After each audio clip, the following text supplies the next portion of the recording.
athletics on KCCR and on YouTube at KCCR Sports.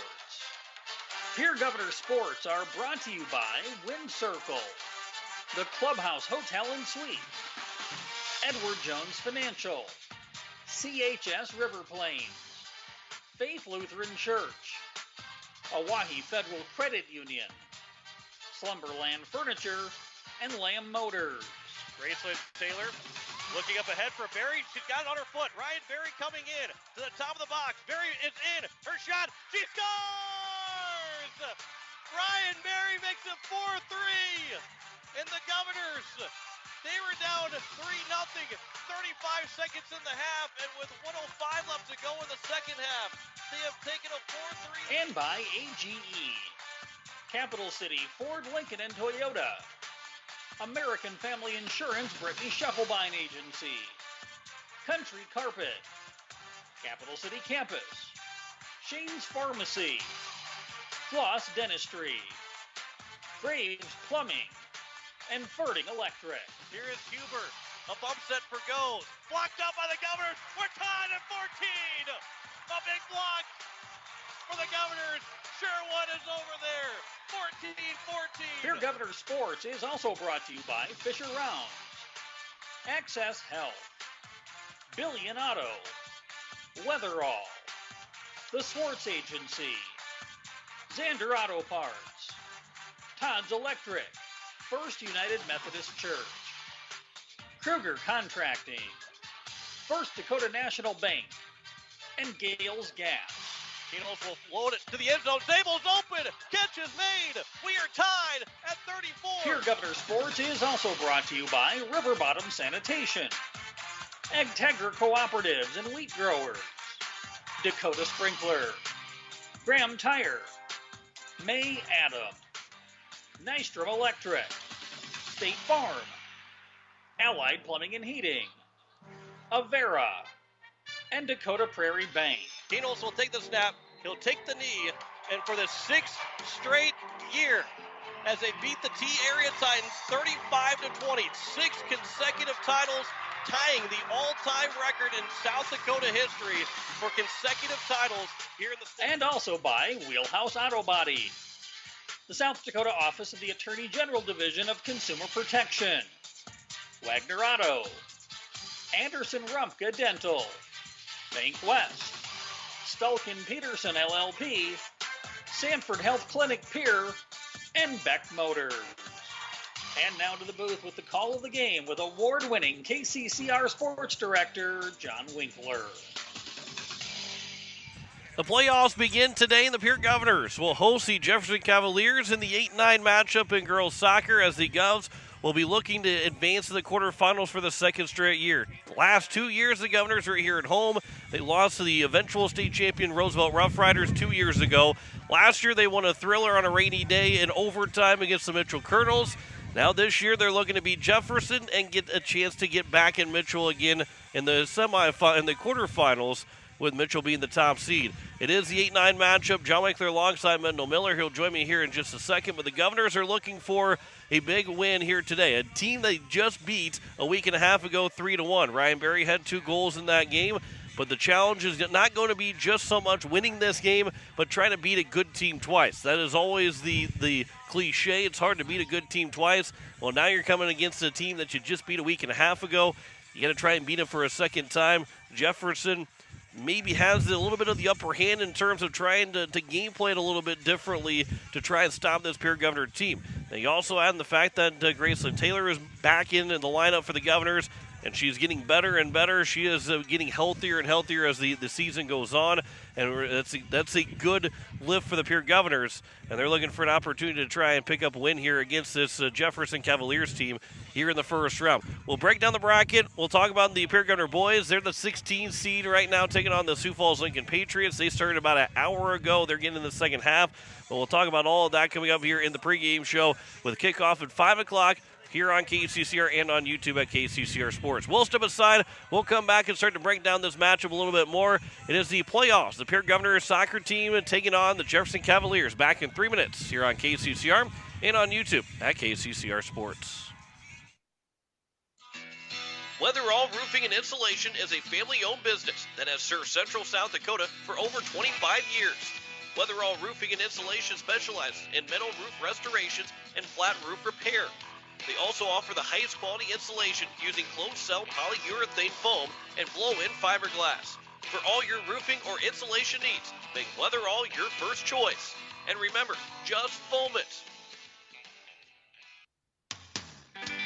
At AgTegra, we're leveraging the power of the cooperative to benefit our farmers and ranchers, their families, and local communities. We're creating jobs for your neighbors and putting money back into our communities. We're lending a hand in our rural fire departments, food banks, and 4-H and FFA programs. That's what local is all about. When you do business at AgTegra, you help us make a difference in your community. AgTegra, strong, stable, dependable, and local. This fall, take some time to think about your future while the leaves make their way down to earth and the last sunset of summer leaves us with an autumn chill. It's time to grab the nearest foam finger and break out the face paint. Rush the stands with First Dakota National Bank and forget how to blink. Fall sports are back with jaw-dropping plays, an electric atmosphere, and epic scores. Make some noise with First Dakota National Bank. Open a new account online today at firstdakotanationalbank.com. Member FDIC. River Bottom Sanitation, your locally owned waste management company serving the Pierre and Fort Pierre communities. Contact River Bottom Sanitation for your residential and commercial pickups. Now River Bottom Sanitation is your source for all your roll-off needs. River Bottom Sanitation in Pierre and Fort Pierre. Give them a call for pricing at 605-222-1120. River Bottom Sanitation. That's 605-222-1120. With any dream, the wind won't always be at your back, the sun won't always be shining, and some rain is going to fall.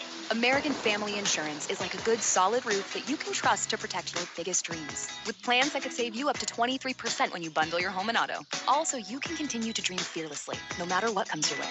American Family Insurance. Visit mfam.com to learn how discounts may apply to you. American Family Mutual Insurance Company assigned its operating company, 6000 American Parkway, Madison, Wisconsin. Contact the Brittany Shufflebind Agency, LLC, 224-6627. Looking for your next new or used car, truck, or SUV? Then go no further than the comfort of your own home. Shop online at lambmotor.com. On lambmotor.com, you'll find the vehicles Lambs has in stock. You can schedule a test drive or your vehicle's next tune-up, all online. New or used, shop for it all online, anywhere you are. Lamb Motor has the right vehicle for you. Lamb Motor in Oneida and online, lambmotor.com.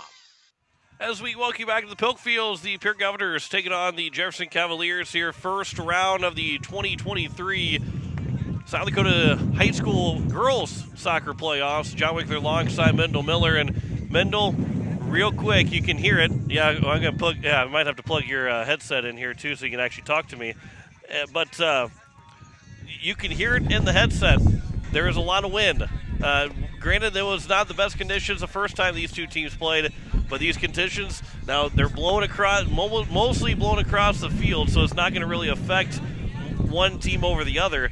But this wind is going to be a factor today. It will be, yeah. It's certainly howling, and it's coming up, I think, as the day goes on. I think it's coming up all the time, so it may get even worse. But like you said, it's mostly crosswind, maybe a little advantage to the team heading north. But, yeah, any game like this, with this much wind, it's going to affect the ball. Well, this matchup is a interesting one. It's obviously the 8-9 matchup, so you're expecting by seeds to be the best game of the first round. These two teams played a 3-1 Pierre Governor win a week and a half ago. I mentioned it, that this becomes a challenge for the Governors to try and beat a good team twice, with the fact that this team, this Jefferson team, it's not beating a 16 seed a week and a half ago and then playing them again, or playing a team that's not going to make the playoffs. An 8-9 matchup and you beat them a week and a half ago. Not that the Governors need to be scared, but that adds a lot to what this matchup already is. Yeah, it does, and, it was a really good game, that first game. I thought, for the most part, Pierre probably owned that game more than the score indicated. The 3-1 was, it was at least 3-1. It was maybe 5-1 or 4-0 or something like that, as far as the play on the field and the tilt of the field. But, yeah, Jefferson's a good team, you know, and they know how to win. They know how to play close games. All those Sioux Falls schools seem to understand what playoffs are all about, and things like that, and rise to the occasion. So it'll be a really good game and a good challenge for the girls. Ryan Berry had 2 goals. It was Natalie Flottmeyer with the goal as well. Mackenzie Nelson had the goal for the Sioux Falls Jefferson Cavaliers in their lone score. So as we get ready for this game, you know, you don't want to outcoach yourself. You don't want to out-adjust anything. Is there anything that you look at and say, okay, we got a game plan for Jefferson to maybe be ready for this or that? What might need to change for the Governors, if anything? Maybe they don't want to make too many adjustments right away going in this game, but what maybe might need to change going in? Yeah, it's first of all, you got to see what they adjusted. And you know, find out what they adjusted before you can adjust. You're the winning team, or you won the first game, so hopefully they don't adjust and you can just kind of play your game again. But I thought they did some different things in the second half of that first game and made some adjustments. So I'm sure they've watched the film and they're going to have some different stuff and you know, try some different tactics this time around. Well, the Governors of the 8-9 matchup, the winner will most likely play the Mitchell Colonels on Saturday in Mitchell. Them being the 1 seed, they're taking on Brookings, the 16 seed. Minda, when you look at the bracket overall, what maybe sticks out to you, a team besides the Pierre Governors? You want to say the Pierre Governors stick out to you, a team that's not a top seed to go make a deep run. But who's somebody that might, you kind of think when you look at the bracket, and I can give you a cheat sheet here too to look at it, but who kind of sticks out maybe to make a deep run that whether they're hosting a game or not, isn't one of these top 2 teams? Yeah, I mean, Aberdeen, obviously, they're really talented and things like that. They're going to be tough. And then I think Rapid City Stevens is going to be a team that could be pretty dangerous. They've played Central twice and lost. The first time was like 3-0, second one was 2-1 or something like that. So they narrowed the gap, and we're talking about Pierre having to beat Jefferson twice. In that case, Rapid City Central would have to beat Stevens 3 times, and we know what kind of rivalry that is. So I think Stevens would be one team that could surprise, as a 6th seed to come out of that lower half. And that's what the fun of this of soccer for both the girls and the boys is that you got to bring your A game. I mean, yeah, there's a lot of other sports you got to bring your A game, but soccer is that sport, especially right now in South Dakota, where 1 through 16, there's a lot of really good teams that you can't turn your eye on everybody. Exactly. Yeah, you don't overlook anybody and take that one game at a time mentality, which you should have, but especially with the teams that are out there, you just have to have, because if you don't give them your best effort, anybody can jump up and bite you. Well, I'll give you a chance here because you brought a little cheat sheet with you. Because there's 2 seniors here, Ryan Berry and Bria Sargent, that are potentially playing the final time here at the Pilk Fields. Hopefully you get a win and continue to play, but they've got a lot of records. They've been a part of this Pierre Governor team for a long time, varsity-wise and starting, and they've put their staple and put their name on these teams. Yeah, exactly. They've been around here for a lot of games. I didn't go back and check to see how many, but it's north of 50, and they've been around a while. And when you're around a long time, then obviously you get to set some career marks that maybe other people don't get if they have fewer years and stuff like that. But things that Bria's got going for her, this year, she's already third best in assists for a single season, and she could bump up, but she's going to have a long playoff run to do that. She's 4th in career assists on the sheet. She needs 1 more goal to get 10th in career goals, so both sides of the ball there. Ryan's 3rd in career goals. She's 7th on a single season this year, and could get to 5th if she gets a couple more and gets a little lucky there. She's 2nd in single season assists this year, and if she has a decent playoff run, she could get to 1st in that. And then she's 2nd in career assists as well. So definitely a lot of production from 2 seniors that are going to be missed, I'm sure. And then Emily Swanson is an 8th grader. She's 6 saves away from breaking the school record in saves for a single season. So, lots of things lots of good things happening and lots of milestones, but it takes winning this one and then maybe winning a couple more. I got to say, too, obviously, for Bree and Ryan, you kind of expect those things to be at where they're at. But, for Emily Swanson, an 8th grader, and only be 6'8", there's some pretty good goalies that have gone through this Pierre Governor soccer team. And to be in that, 6 saves away from school record, and as an 8th grader, more chances to break that going forward, that's pretty good. It is. It's really good. And, that's that's kind of a double-edged sword, too. If you're getting a lot of saves, then maybe you're seeing too many shots. Well, and also true. Stuff like that. So, but she's still stopping them, and that's the key. And she hasn't given up a dozen goals all year or whatever, too. So I think she's got 7 shutouts this year, and that already ties her on second place in single season. And if she gets another one here, she could jump up into second all by herself. So she's done a really good job. She hasn't looked like an 8th grader. And, we haven't talked about the differences between playoffs and regular season, but, she didn't play in the playoffs last year. Ryan and Bria have a lot of playoff games under their belt. And there's some other girls on the field that are going to have to play really well that haven't been in a playoff game. So it'll be interesting to see how they adjust to that. The crowd's still trying to pile in here at the Pilk Fields as the wind hopefully doesn't blow them away from the Pilk Fields. Governors and Jefferson Cavaliers coming up here in just a little bit. We'll step aside for 3 minutes. Come back with more of the pregame show after this here on KCCR. Watching it on YouTube at KCCR Sports. No one likes to have electrical problems, but when they happen, call Todd's Electric at 223-2518. With over 28 years of experience, Todd's Electric can handle any type of electrical problem, whether it's residential, commercial, or agricultural. Their knowledgeable staff knows and understands the importance of your home, business, or ag facility and are prepared to help. Call Todd's Electric at 223-2518. That's 223-2518. Todd's Electric, serving the Pierre and Fort Pierre areas. The line to power. Financial investments are very important, but so are the investments of time, patience, and encouragement our young athletes receive from their coaches, teachers, and mentors. Your Pierre area Edward Jones Financial Advisors understand this. That's why Edward Jones is a proud sponsor of Governor Athletics on KCCR. Go Govs! For all your investment needs, call or stop by one of our offices to visit with your Pierre area Edward Jones Financial Advisor. Edward Jones, member SIPC. Hey you. Are you at a job that is fulfilling, has good benefits to support you or a family today, and retirement goes down the road? If you just said no, listen up. CHS River Plains is hiring operations personnel, drivers, and custom applicators at several locations. These come with a knockout affordable benefit package for you and the whole family. Apply to a job with CHS River Plains and up your benefits straight up. To apply, visit us online at chsriverplains.com or stop in at one of our locations. CHS is an equal opportunity employer.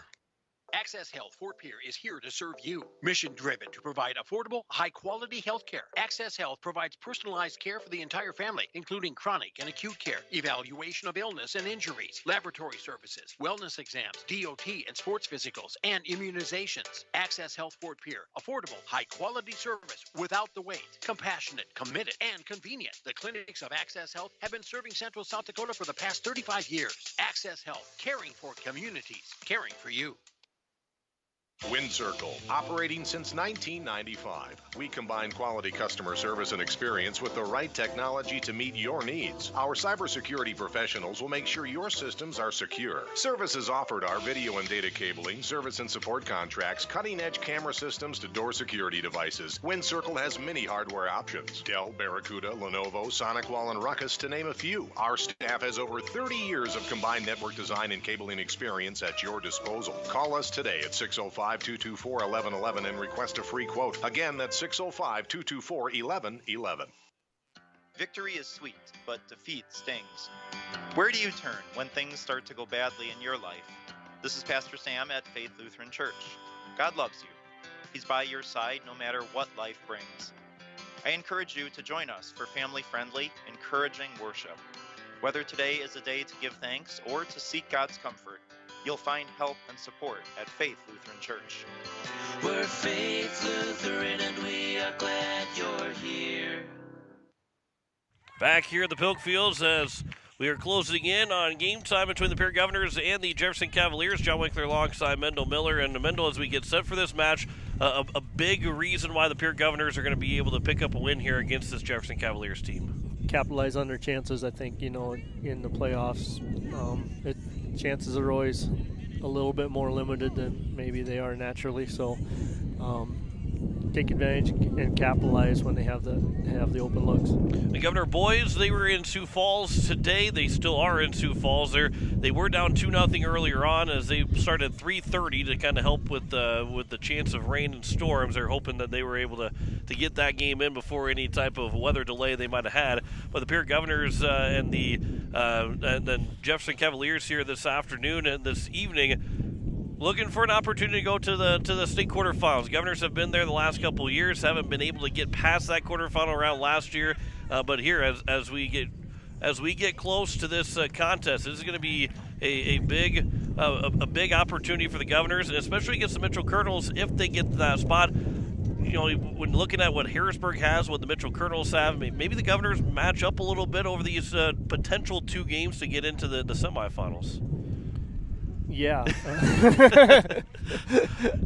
I don't know if I can add on to that. You nailed it. A lot of things happening all at once right there, too. Right. But yeah, the Governors in this little quadrant right now got to feel pretty good of where they're sitting at against the potential of those 3 teams that they can face. Yeah, Harrisburg's obviously the returning champion, and they're scary and really talented and things like that. But then you look at the scores, and Harrisburg beat the Govs 3-0 and Mitchell beat them 5-0. So it really comes down to you got to play the game and you got to play it well. And honestly, I haven't looked past this one because you got to win the first one. Well, we are, I think, the first game to fully get going. Everybody else, Stevens and Lincoln playing at 4 o'clock Central Time, 3 o'clock Mountain Time, and Mitchell and Brookings playing at 6 o'clock. The one thing is Spearfish playing Sioux Falls, Washington at 7 o'clock Mountain Time tonight in Spearfish. It's going to be a long drive for Washington to go all the way back across the state at about 10 o'clock Central Time tonight.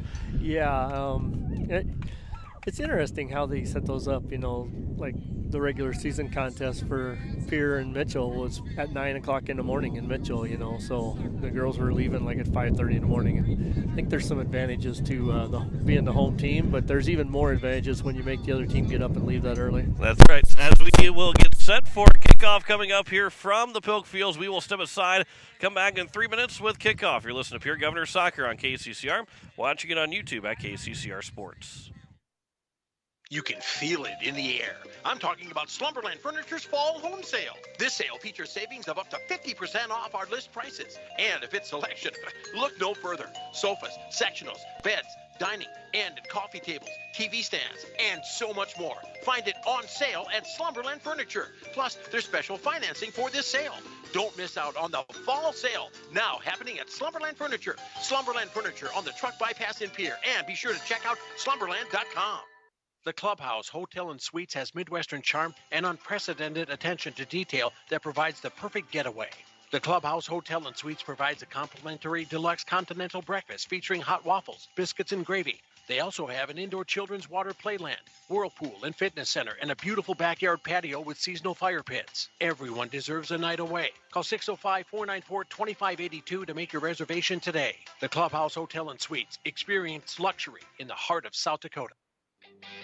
Capital City Ford Lincoln Toyota is serving the central South Dakota community and beyond with a great selection of used vehicles. Local trades and program vehicles are available. New Toyotas and new Fords are arriving and selling before they even hit the lot. So don't wait. Stop in and find out what's coming. If you've been thinking about ordering a new Ford, stop in and sit down with one of our sales specialists today. Capital City Ford Lincoln Toyota at 518 East Sioux Avenue in Pierre. Call 605-224-7378 and visit CapitalCityFordToyota.com.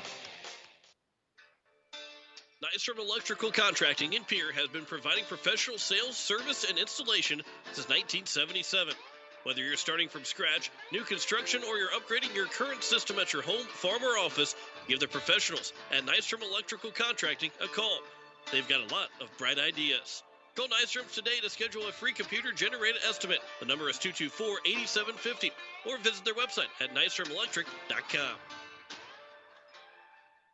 Most of us already know that Gales Gas of Pierre is the place to call for propane.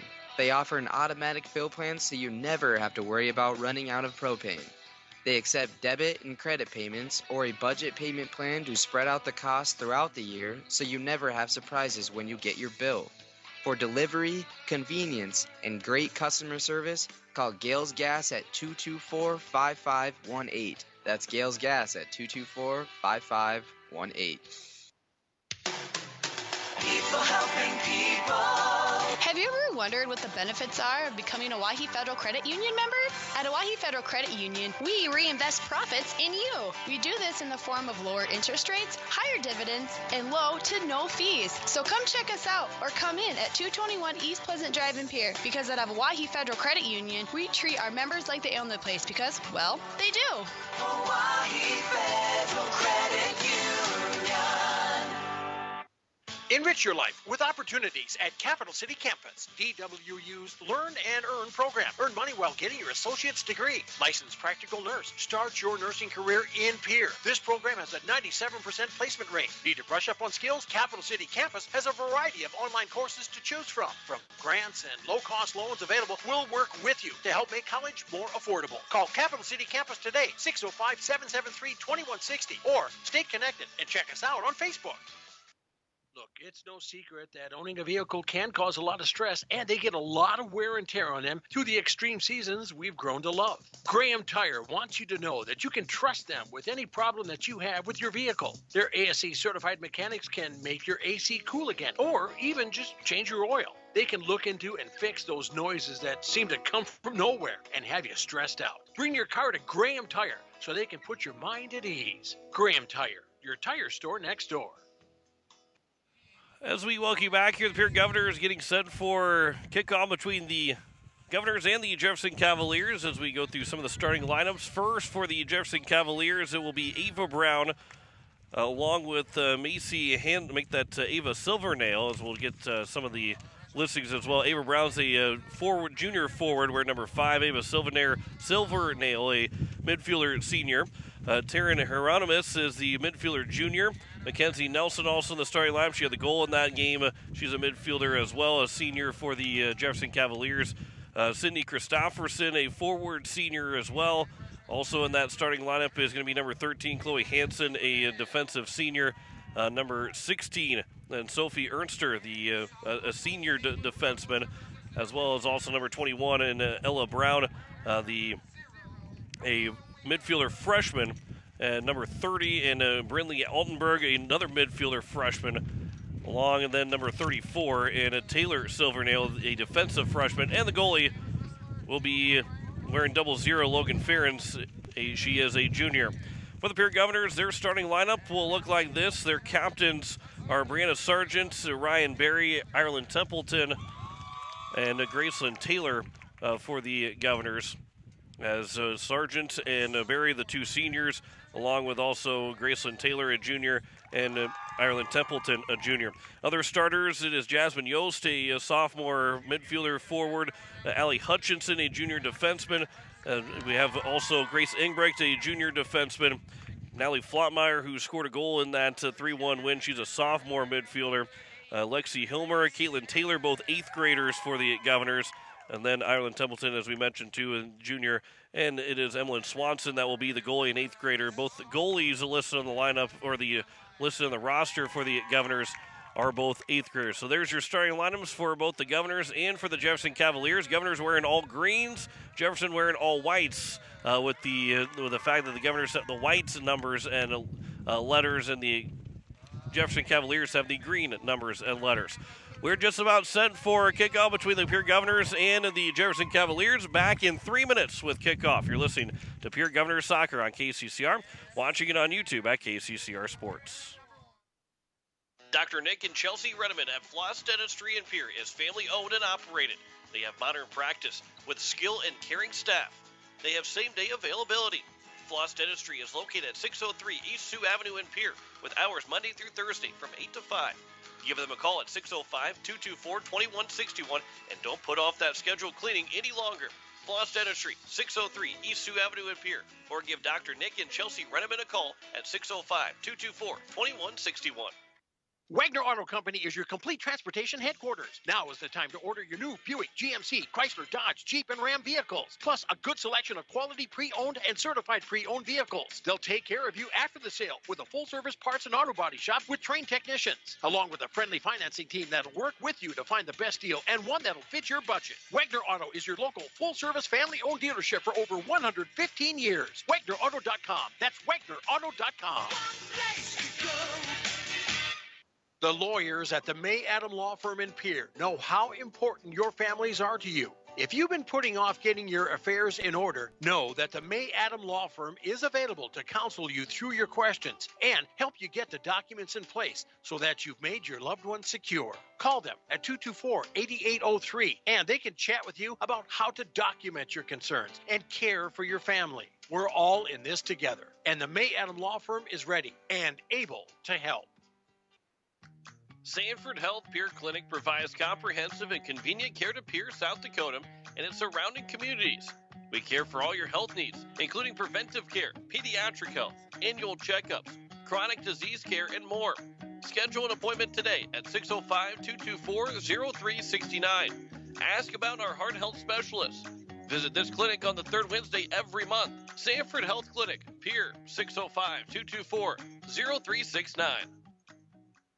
When you're in the need for high-quality replacement auto parts, look no further than Zander Auto Parts and Machine Shop in Pierre. Zander's has been servicing the Pierre area for over 40 years. Their professional parts techs can get you the parts you need and get you back on the road. Stop by Zander Auto Parts and Machine Shop at 500 West Sioux in Pierre or call 224-9221. Zander's, your source for domestic and foreign auto parts and accessories. As community bankers, BankWest employees are deeply committed to supporting local causes, growing the local economy, and creating local opportunities. At a time when you can bank anywhere, we hope you choose BankWest. We'll be your financial partner for the long haul, helping you and your community achieve financial success. BankWest. Convenient, connected, committed. Member FDIC.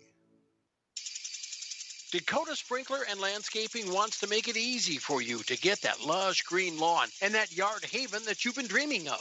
Visit dakotasprinkler.com to make appointments for sprinkler system spring startup, service calls, fall winterization, and landscaping quotes. Trust Dakota Sprinkler and Landscaping's professionals to get you through the planning and installation to make your landscaping needs a reality. Visit dakotasprinkler.com today. We might not be the largest repair shop in town, but we take pride in what we do. We want to make the experience as painless as possible for you, so we will work with your insurance company on your claim from beginning to the end. Locally owned with 50 years combined in the shop, Wheelhouse Auto Body will take the stress off of you.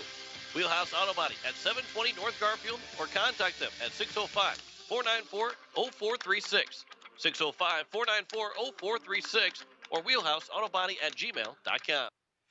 As we welcome you back here, we are getting set for a kickoff between the Pierre Governors and the Jefferson Cavaliers. John Wickler alongside Mendel Miller as you're listening to KCCR Pierre, a Riverfront broadcasting station. We are set and ready to roll. We'll see how long that crowd mic will last, Mendel, with all the wind. We got it facing away from the wind, but that doesn't necessarily mean anything. And, of course, that wind's going to be a factor throughout this entire game, but we're looking forward to it. It's going to be a fun one here as we get a little bit of some shade over the top of the field before we get up and get rolling. Yeah, absolutely. I think there were some showers in the forecast. Looks like those are going to hold off, looks like, anyway. So we'll see if we can get through the game before that, and hopefully we can win it in regulation and not play into the night and overtime and things like that. Well, last year we also had the fact that we had some rain go through in the overtime win against the Mitchell Colonels, as Natalie Flotmeyer is going to get us set and ready to roll. 40 minutes are on the clock. Playoffs start now. The Pierre Governors and the Jefferson Cavaliers are underway as the Governors, Ryan Berry, will kick this one about towards the attacking third, and now picked up. Jasmine Yost goes up ahead A long run for Graceland Taylor, but she can't get that one over to try and get, well, it's going to go off of the Jefferson Cavaliers, so a quick corner for the Governors. Yeah, good play there, winning the corner. And, if you can't do anything else, always try to win that corner and get that set piece. So here is the first corner as Barry will take the corner from the far side of the field. Comes in looking for a chance, and they score! A quick goal for the Governors, and they're up 1-0. As it was Graceland Taylor who comes in, gets a piece of it with her foot, and puts it right in the back of the net, and the Governors are up 1-0. And welcome back, Graceland Taylor. What a start to this game. We're only 28 seconds, 38 seconds in this game, and the Governors have a 1-0 lead. Yeah, Graceland came back for the Aberdeen game and didn't have her conditioning. She was playing about 10-minute stretches, but she, we talked earlier in the season, she's one of the Energizer bunnies on this team, and she makes a huge difference. And now that I know you're only 38 seconds in, but that probably throws a lot of the game plan of the Jefferson Cavaliers out the door. When it's a 1-0 game, it's not like a 1-0 game in any other sport. 1-0 in soccer is a lot different and a huge momentum builder right away. Well, when we talked about what would make Pierre win this game, or what allowed Pierre to win this game, one of the things I thought about saying was capitalizing early and getting an early goal. So it doesn't get much better than that for early, and then also capitalizing on your chances, and that was a perfect corner, and Graceland didn't make any mistakes. So a 1-0 lead here already on the American Family Insurance Brady Schuffelbein scoreboard. Governors have that advantage. Bria Sargent here to the near side for Barry. Across midfield to the Governors. Barry waiting and hesitating, and then her opportunity was passed away, and Hieronymus was able to take the ball away, and it'll come here to the near side, where it'll be picked up, and the pass from Altenberg was nearly intercepted, and then looking up ahead to try and get it to Ava Brown, and then cleared away by the Governors, but it will be a throw here for Jefferson. So the last couple games, Pierre has adjusted their offensive formation from the last time they saw Jefferson to more of a three-person front, and so it'll be interesting to see. I'm sure Jefferson wasn't expecting that, and it'll be interesting to see how effective that is. Sydney Christofferson tried to put one towards the goal, but it went off the hip of Jasmine Yost and all the way back out towards midfield. And now it's going to be Flottmeyer that will pick it up and find Yost with a lot of time in the middle of the field. She'll circle all the way around near the midfield mark and then find Sargent up here on the near side. Up ahead for Barry, waiting for Sargent to get on a run, but Barry's through ball was picked off by Sophie Enster, and it'll be up now to the nearer side for Allie Hutchinson back on the defensive side. Kaylin Taylor maybe trying to settle a bit too far away from her foot, but the pass is going to be intercepted. Sydney Christofferson again. Her pass was taken away by Lexi Hilmer. Grace Engbrecht on the far side of the field. She'll slow things down here for the Governors. Just 2.5, not even 2.5 minutes in this game, 3.5 minutes in this game, with the Governors leading 1-0 on a goal 38 seconds in by Graceland Taylor. On the far side, Jefferson has it to the attacking third. Looking for a little bit of give and go and looking for an opportunity to cross. Hutchinson did not touch it. The ball rolls out, and we got ourselves a goal kick. Yeah, really nice play by Hutchinson there, just shielding off and letting the ball roll out of bounds. And actually, Jefferson didn't really challenge her that hard. Templeton, after the quick goal kick from Swanson, just touched it over to Templeton. Barry will knock it down. It will be controlled now by Flottmeyer as it comes near side for Sargent. And Bria Sargent, she'll go up ahead for Jasmine Yost. And that pass to the near side behind Barry, and it goes out of play. And it'll be a throw here for the Cavaliers. The pass will go back out to the defense. Taylor Silvernail trying to go up ahead. Hutchinson knocked it down and was picked up by Brown for a moment, but Hutchinson so good defensively will play it to Engbrecht, up ahead for Hilmer. And to the far side of the field, it will roll its way to the sideline and out of play for a throw now here for Jefferson. Just a couple minutes gone by. We got 35-30 to go here in the first half, so not far into this game, and Pierre has got that 1-0 advantage on the American Family Insurance Brittany Schuffelbein scoreboard. Grace Ingbrecht up ahead for Yost, who hesitated too long, waited too long to make a play, but Yost gets back defensively to make that play, and the Governors will clear it back out towards midfield. Graceland Taylor up ahead for Flottmeyer, and now Hilmer will try and run with it, but just a bit too far off of her foot, and that will have to be picked up by Ingbrecht. Ingbrecht in the middle of the field on the far side, but it's and taken away by the Cavaliers. And then a pass from Jefferson will go out of play to the Pierre crowd on that side of that field, on the far side. And it goes with a throw-in. This toward midfield, looking to get to Barry. Stepping in front was Taylor Silvernail. And now Jefferson will clear it back across midfield, but Hutchinson will knock it down, control it underneath her chin, and a quick touch pass up ahead. Lexi Hilmer from Taylor.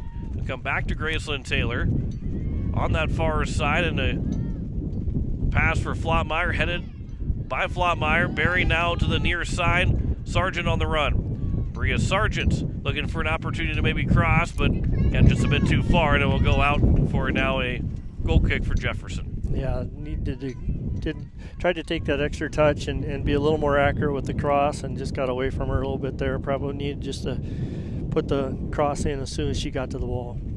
6 minutes gone by here in the first half. Governors, the 1-0 lead.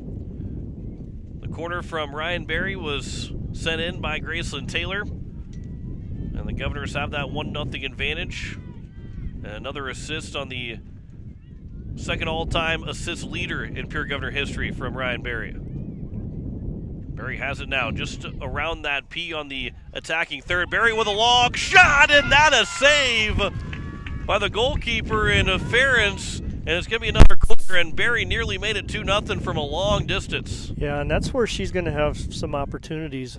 Watching Jefferson film, they play 3 in the back instead of 4, which most high school teams do.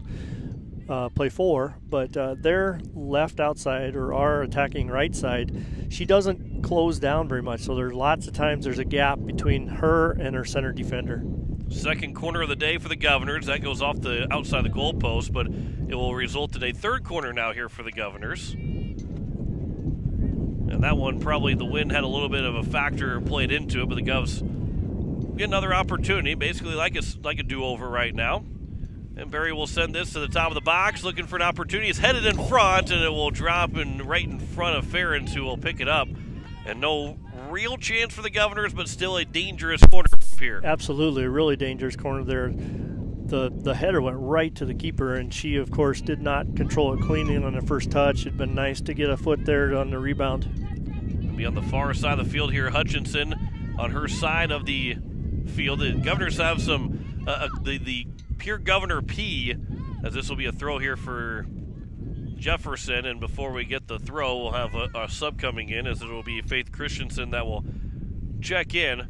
But because they got the nice robot now to paint the lines, and it saves a lot of man hours, they've got the Pierre Governor P on each side of the field, across midfield, as Ava Brown will take a breather for Jefferson, which, you know, especially when you get into the playoffs, obviously you saw that big P on the middle of the field in the football game the last 2 weeks, but now you get an opportunity on the playoff side of things to add to the field and make it look even better than what already was.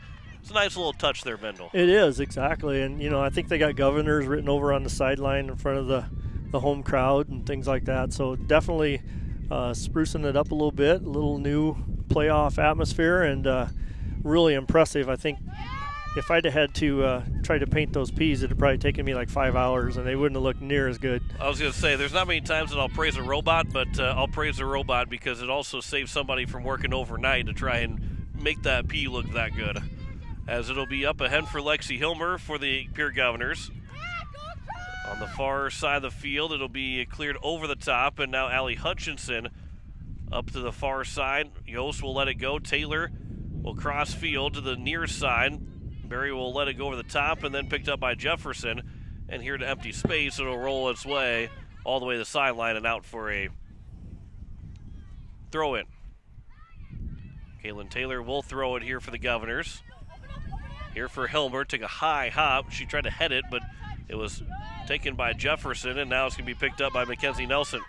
Nelson was the goal scorer for Jefferson in that 3-1 loss to the Pierre Governors. She'll cross this one. It's actually a shot. Swanson made the save, and it goes off of her hands and out for the first corner for the Jefferson Cavaliers. And she's left-footed too, so that really played into her strength right there.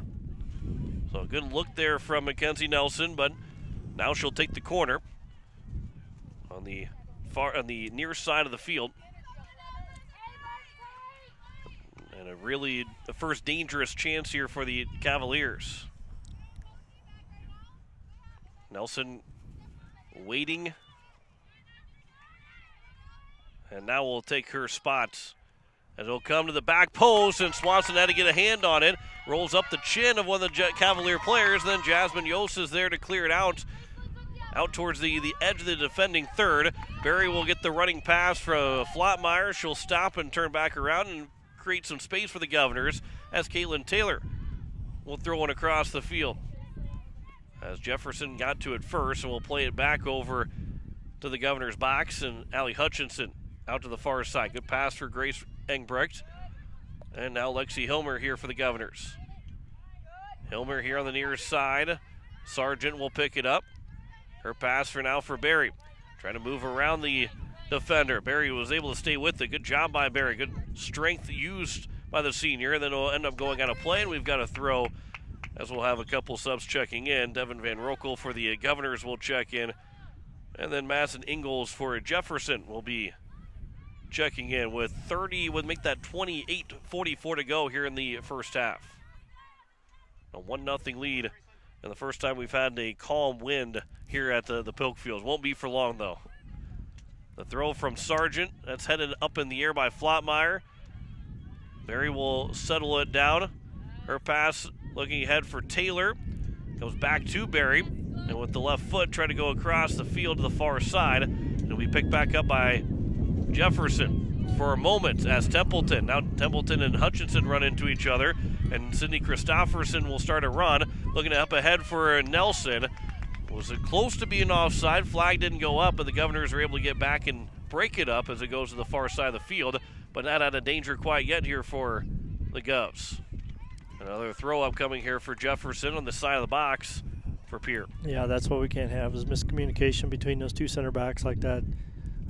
Allie stepped up to play it and wasn't clear between the two of them what was happening, and you give turnovers back there and it can really result in damage. That'll be a throw again here for the Jefferson Cavaliers on the far side. That'll roll its way out, and the pass that time was too far, and a throw now here for the Governors. Devin Van Rokel didn't look like she even tried to head the ball. The ball just bounced up to her head. She kept moving it forward for a moment. And then Jefferson now will take back over. That pass goes on the back foot of and hits the heel of Mackenzie Nelson. And still trying to find control. Somebody trying to find control. Sargent, that goes off of Jefferson. That should be a throw here for the Govs, and it will be. That's Sargent with the quick throw here for Barry right in front of us here on the near side. Keeps it in play. The pass goes back for Sargent. Now here for Yost at midfield. Governors are slowing things down for a moment, finding some empty space. Sargent over for Yost. Plays it back over for Hutchinson. Governors are a little bit more patient. The game didn't have much of a flow to it because teams kept booting it back and forth. Now the Govs with the possession as Yost will play to the near side but didn't have enough on it. Jefferson took it away for a moment, and now Caitlin Taylor now. Taylor gets a lot of space. Taylor, a crossover, settled down by Hilmer. Top of the box, looking for a shot to the corner. She's in! 2-0 lead for the Governors, Lexi Hilmer. And Pierre takes a 2-0 advantage with 26-14 to go in the first half. Yeah, great play there. Caitlin Taylor moving up and taking the space. Barry moving down the wing on the right side. The defenders pulled over. Didn't take Hilmer, who ran from her midfield to the top of the box and was unmarked. Great find by Taylor there.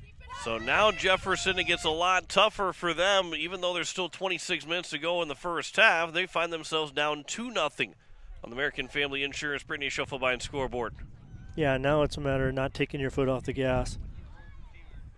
This will be Barry up for Yost, got it off the knee, and now Flotmeyer to the far side for Hilmer, who just scored for the Governors.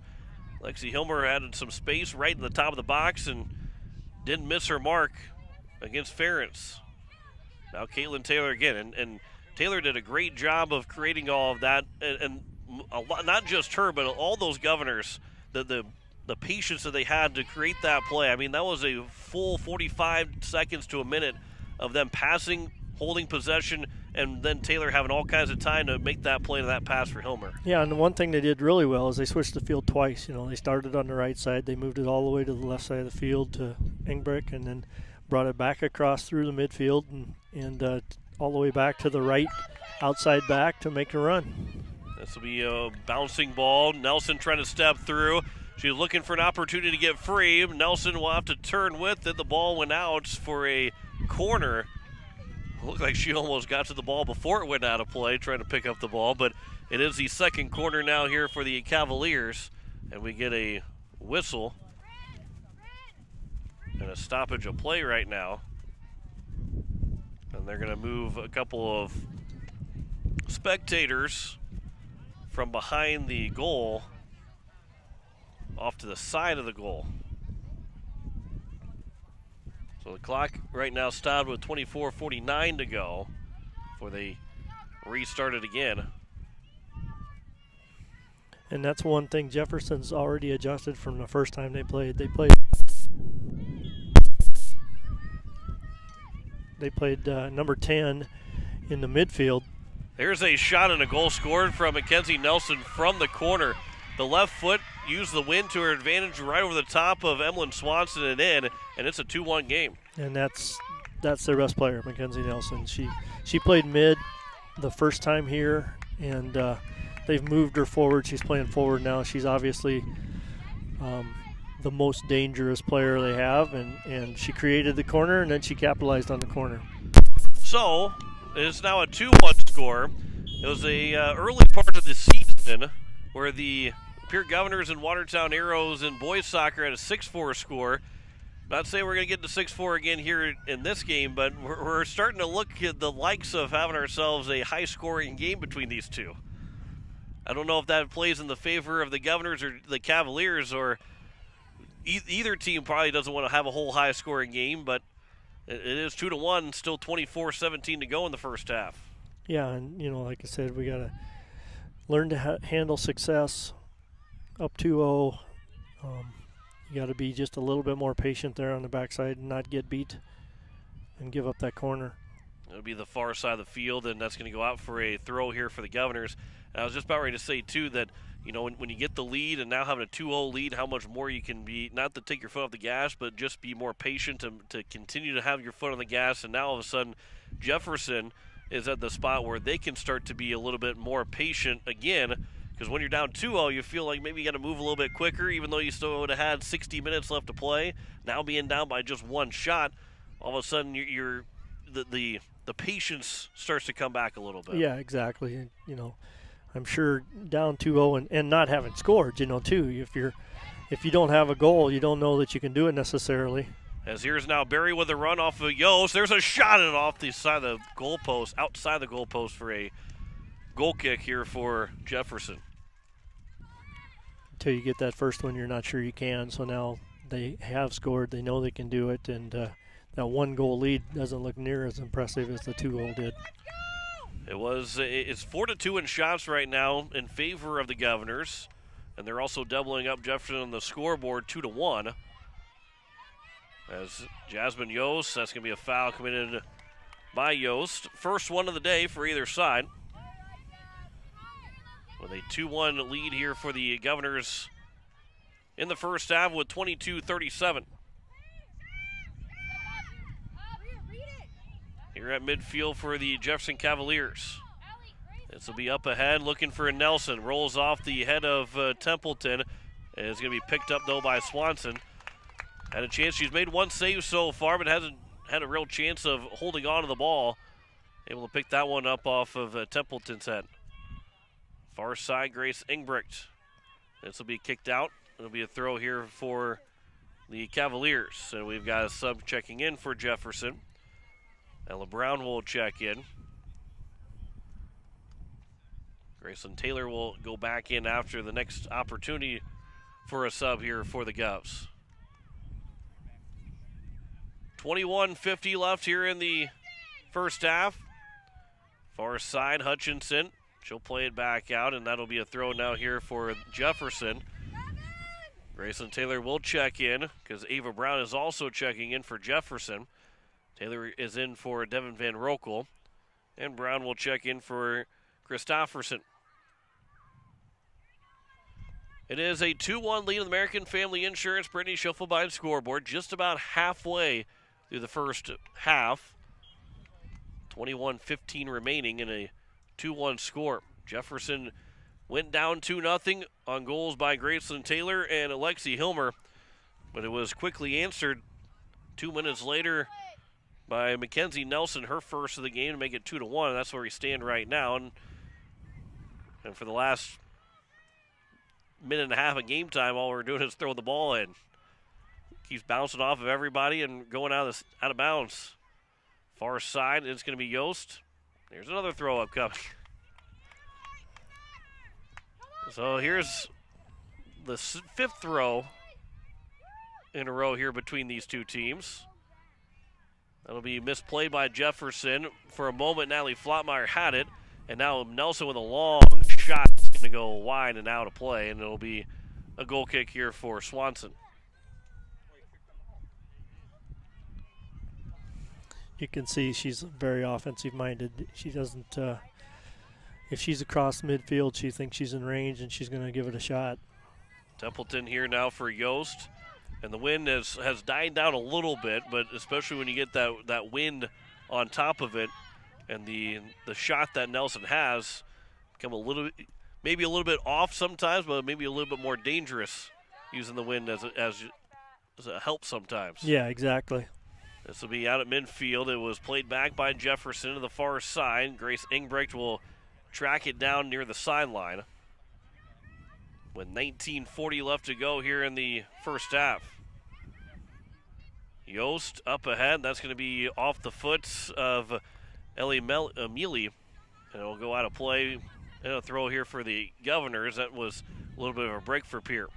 Yeah, that flat pass directly across the field. That's just not a high percentage pass. Kaylin Taylor up ahead for Flottmeyer. She'll settle it down. And now Barry will touch one along for Yost, but got too much of it. Now a bouncing ball that's headed up in the air. Kaylin Taylor was grabbed for a moment by Taryn Hieronymus, but it'll be played back on the far side. Still grabbed here by Jefferson, looking for a through ball for Nelson. And then the ball will come back for Ireland Templeton. Templeton will race up, and then a pass up ahead for Grayson Taylor, and she will get around one defender. And now Taylor up on the far side of the field, looking for a crossover, just a bit too far in front of Barry, but Sargent will track it down here on the near side on the sideline. Her pass to the top of the box, corner of the box for Barry. Looking for an opportunity to get free. Barry looking for a shot low to the ground, and a save is going to be made by the goalkeeper, Ferens, just her second so far. Not a bad look there for Pierre, just Barry didn't get any extra on it. Yeah, good look by Bria pulling it back and finding the right person. Just some contact at the point of cutting loose with the shot, and took a lot of steam off of it. Yost, that pass, that one's off the shin guard and cleats of Hieronymus, and now a long ball up ahead. No danger here. Taylor will play it back for Swanson, who didn't get all of it, so it's going to be settled down by Amelia of Jefferson, but regathered by Sargent. Taylor too far ahead for herself to play it again, and now Hieronymus will take it back over. And now a ball for Nelson. Played back again, looking for that through ball, but off of Templeton. Settled down Hieronymus, looking for Nelson inside the box right now. Hutchinson will cut her off, and the ball will roll its way over for Swanson, and the ball did go out of play. And Mackenzie Nelson was able to lobby for that ball to end up being a corner, and they do get the corner. Trying to tie this game up now here on the near side. She's not quite as dangerous here from this corner with the left foot, but still something that Pierre's got to be aware of is her just shooting on goal. They are going to bring the subs in, as it will be Brittany Altenberg, as well as also Sophie Ernster that will check in here for the Cavaliers. With the 16:50 left to go here in the first half, Nelson will take the corner again from the near side. That one will go to the top of the box. It's going to be off of a Jefferson Cavalier. Might have been Hieronymus that had an opportunity on that back post, and it rolls out for a goal kick. Yeah, we're not playing those corners very well. We're not being the first to touch, and we have to be the first to touch. 16.5 minutes left to go here in the first half. It'll be now Ingbrecht. That'll be out of play, and it'll be a throw here for the Governors again. Ingbrecht's pass was intercepted. And then to the corner of the box, Hutchinson will settle it down. Quick pass for Ingbrecht again. Ingbrecht, Governor's trying to get out of that corner on that far side. And right now unable to, and they're going to give the possession away to Jefferson on a throw. The Cavaliers in the attacking third again. That ball on the far side. And then an opportunity to try and cross is broken up by Ingbrecht, but it leads to the Jefferson fourth corner of the day. Corner on the dangerous side here. Hopefully we're starting to learn the flight of the ball and things like that. As I said before, we have to be the first to touch this ball. This is where Nelson scored her first goal. Jefferson down by 1, and Nelson will take the corner. This will be towards the top of the box, headed by Yost, and then cleared by the Governors, but still not quite out of danger. This will be coming back in, looking for Nelson, who's going to try and settle it down, but the offside flag is up. That was a dangerous look. Nelson came from a far side of the field, and that assistant referee's over there, so he saw it clear as day. But, boy, that was about to be a very dangerous chance for Jefferson. Yeah, and it's obvious what they want to do. They want to get the ball to her, and every chance they get, they're feeding her. And it's so far it's only led to 1, but it's definitely creating trouble. 14:40 left to go here in the first half. Graceland Taylor looking to get around the defense. Taylor up on the far side of the field looking for a shot.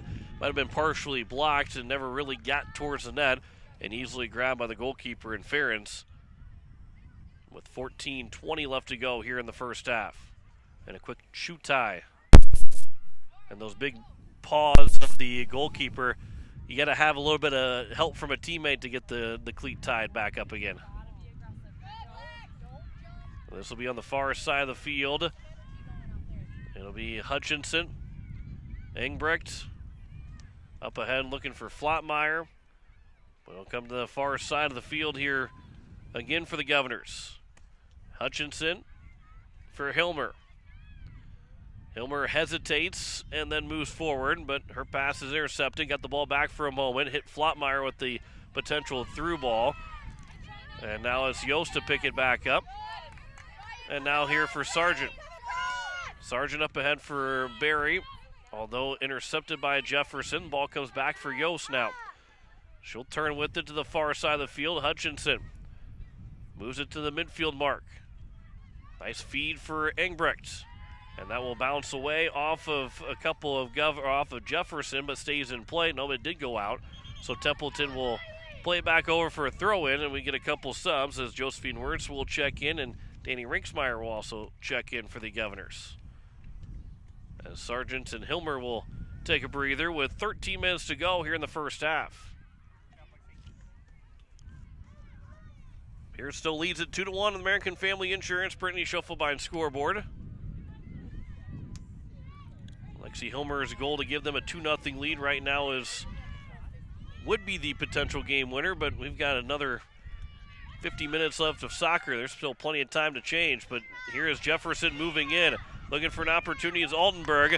She goes down. The referee waves off a potential foul call. Altenberg might have hit the back of her head as she was slow to get up, and she is going to take a knee. So now the Governors, we got Jasmine Yost, and with the potential of a head injury, the referee will stop play with 12:20 left to go here in the first half. 12:14 in total is left here in the first half, and Casey Michelson will make her way out to talk to Altenberg.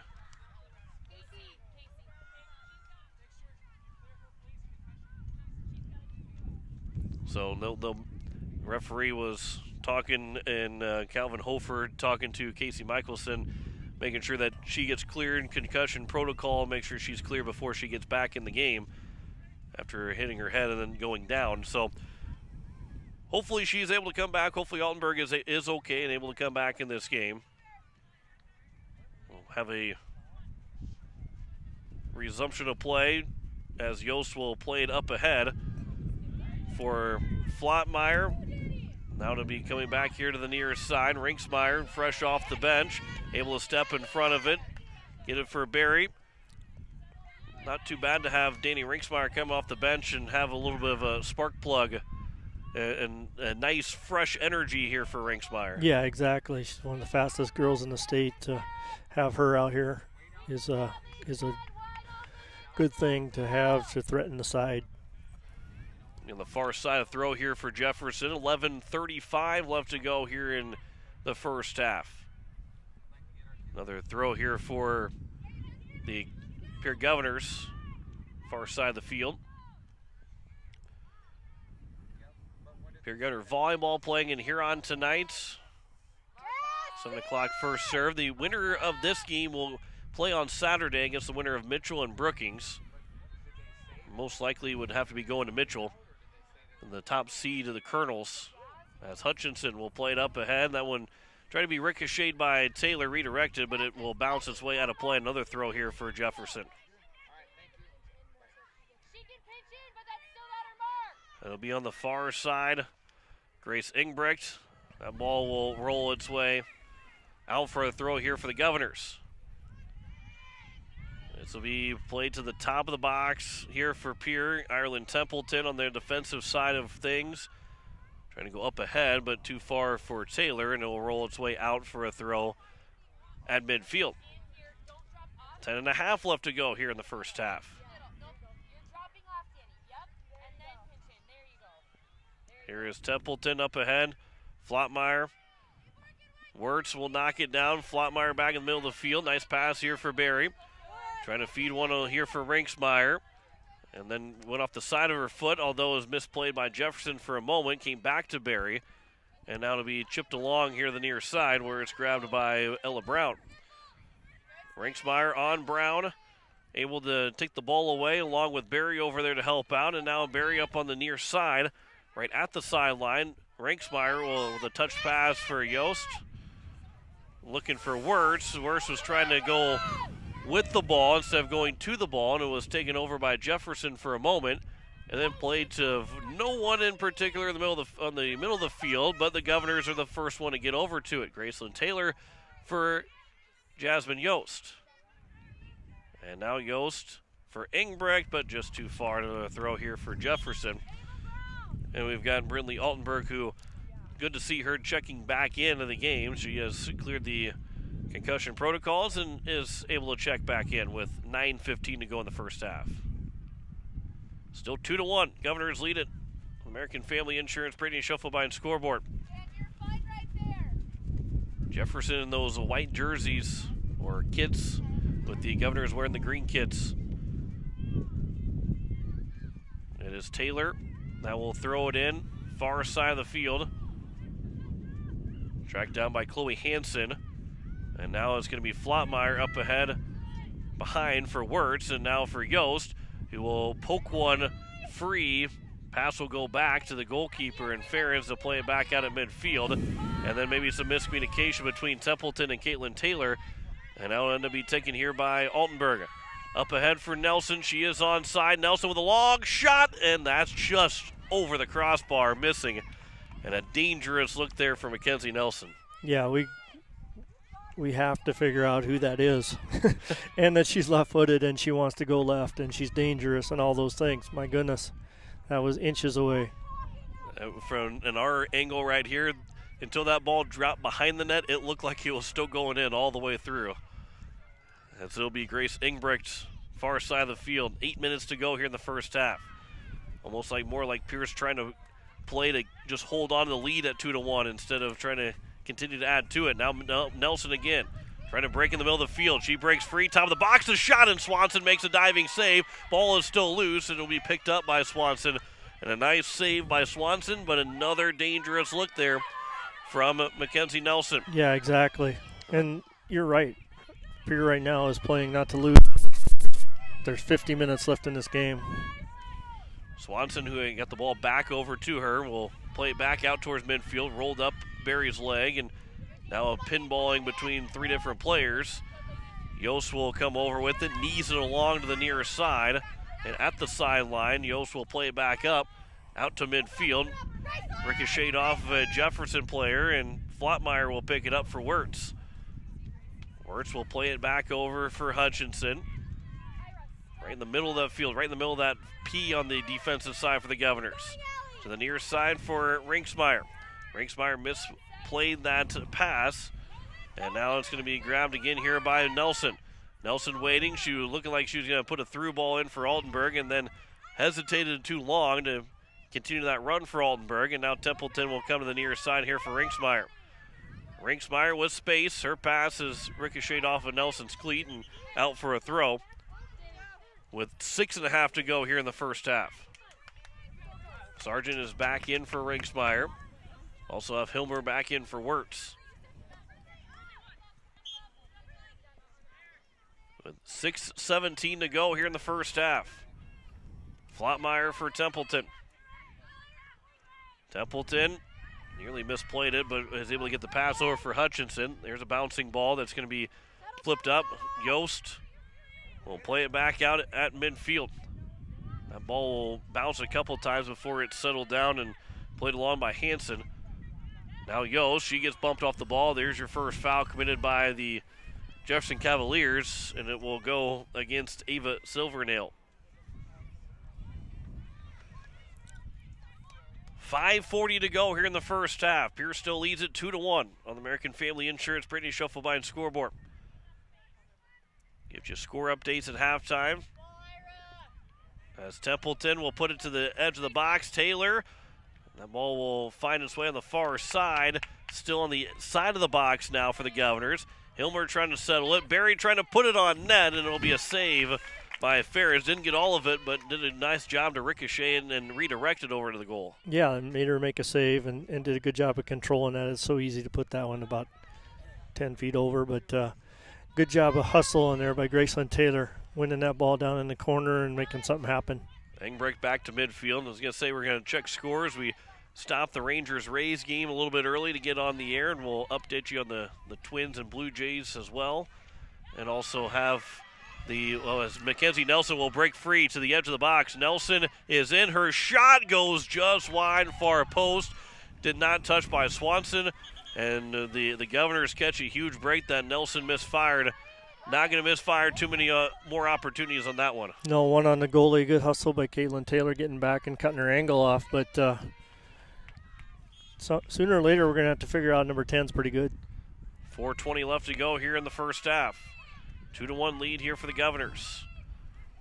Bria Sargent. Pass goes back over for Caitlin Taylor. Up ahead. That one is off the foot of a Jefferson player in Sophie Ernst. And now it's still grabbed though Silvernail. Up ahead, far side. Looking for a chance for a cross, and that one goes out. And it'll be a throw here now for the Governors. Make the Cavaliers. With 3:45 to go here in the first half. The pass will go back here for the Cavaliers. Across, looking to get inside. Templeton, that's a handball. Looked like it maybe gone off the elbow, but it's going to be a handball just outside the box. And I guarantee you it's going to be Mackenzie Nelson to take this free kick 2 yards. Not even barely 2 yards outside the box. Yeah, this is right square in the middle. Left foot. Gotta hope the wall is good and hope she puts it over top. You get a 3-girl wall here. Taylor, Barry, and Yost. Swanson will direct them to their left. Nelson will take the free kick. chips it up off the crossbar and just over and missing. And Mackenzie Nelson, if Jefferson doesn't win this game right now or just doesn't even get it tied at some point, she's probably going to have a couple nightmares of the chances that she's had and just not been able to put it in the back of the net yet. Yeah, even though she's got one. Exactly. We're playing with fire there. I mean, they've got one girl that can hurt you, and we got to figure out how to keep the ball away from her. 2:30 left to go here in the first half. Governors still lead it 2-1. American Family Insurance. Brittany Schuffelbein scoreboard. Yost plays it up ahead, and that ball will roll its way to the edge of the box and picked up by the goalkeeper in Ferentz. With 2:15 to go, still a 2-1 lead. Governors led 2-0 before a quick goal 2 minutes later by Mackenzie Nelson, and since then it's been mostly Jefferson that has dominated this second part of the first half. Although the Governors were near unstoppable in the first 15 minutes or so. Yost will have to play it all the way back for Taylor, but too far, and it'll be a throw here for the Cavaliers. And you see what Jefferson's doing. They're looking for that through ball to sorry, I forgot her name. Nelson, how could I forget her name? There's a lot of jokes to be had on that one, but I'll leave that one alone. Yeah, my goodness. But, yeah, they're looking for through balls to her and trying to put her into space, just running through, and we're continually gambling or getting caught high and giving them that opportunity. Here, Altenberg trying for an opportunity. That's going to be bouncing off of Templeton and then Altenberg last, and it goes out for a goal kick with 1:10 left to go here in the first half. Governors clinging to a 2-1 lead right now. And we still got another 40 minutes of soccer after this. On the far side, that's picked off. There's a long shot. That's an easy save for Swanson. If you even want to really give her a save, we'll add one to her. She's got 3 now here in this evening. Devin Van Rokel, Barry, now with 45 seconds to go. Sargent trying to get back ahead for Barry. It'll be played back for Sargent again. She'll leave one for Yost. Now Barry again, middle of the field, trying to cross over the defender. She got 2 different girls on her. Yost will come away with the ball, and Taylor will touch it, but couldn't control it. This rolls off the top of the head of Engbrecht and then popped high up in the air by Christofferson, and the ball will bounce its way over for Swanson, now down with 15 seconds to go here in the half. Swanson will boot this one across midfield. Taylor had knocked it down. This will roll out of play, and that should take us to the end of the first half. Although Hilmer says, how about one more quick shot if we can get one? And time will expire, and that will end the first half. The Pierre Governors hold on to a 2-1 lead through the first 40 minutes. They had the first 2 goals, Jefferson the last one, and things got pretty tight and close in that first half to being a tie score, but Pierre still leads it on the American Family Insurance Brittany Schuffelbein scoreboard through the first 40 minutes. We'll step aside for 3 minutes, come back with halftime stats. You're listening to Pierre Governor Soccer on KCCR, watching it on YouTube at KCCR Sports. Insurance. We all need it to protect our homes, health, businesses, and belongings. But having adequate coverage is just the beginning. You also need the support of professionals who stand by your side to protect what's important to you. Fisher Rounds & Associates combines the coverage you want with the commitment you need. Fisher Rounds & Associates, at your service, at your side, with offices in Pierre, Mitchell, Watertown, Sioux Falls, and Rapid City. The Swartz Agency, operating in the Pierre-Fort Pierre area since 2006, wants to welcome Cooper Swartz, our newest licensed agent, joining Ryan and Sylvia. Home and auto insurance, we cover it. Commercial and farm insurance, we cover it. Remember, quotes are free, and the chances are the Swartz Agency can save you money on your policy and provide the same or better coverage. Call Ryan, Sylvia, or Cooper at 224-0707. That's 224-0707. Are you building or remodeling your house? Looking for a trustworthy plumber? We all have to deal with a plumbing problem every now and then. Why not let the experts handle it for you? Contact Matt with Graves Plumbing at 222-8400. Graves Plumbing, the go-to for all your plumbing needs. Don't forget to visit them on Facebook to check out the excellent work they've done. Call Matt at Graves Plumbing today at 222-8400. That's 222-8400. At Shane's Pharmacy, your healthcare is important, and Shane wants to be the pharmacist to take care of you. Shane's Pharmacy will make sure your prescriptions are filled in a timely manner, they will answer your questions, and they will even deliver to your home or office. Call 223-9200. Shane's Pharmacy, the pharmacy you know and trust. The number again is 223-9200. Shane's Pharmacy in Fort Pierre, proud to support high school athletics.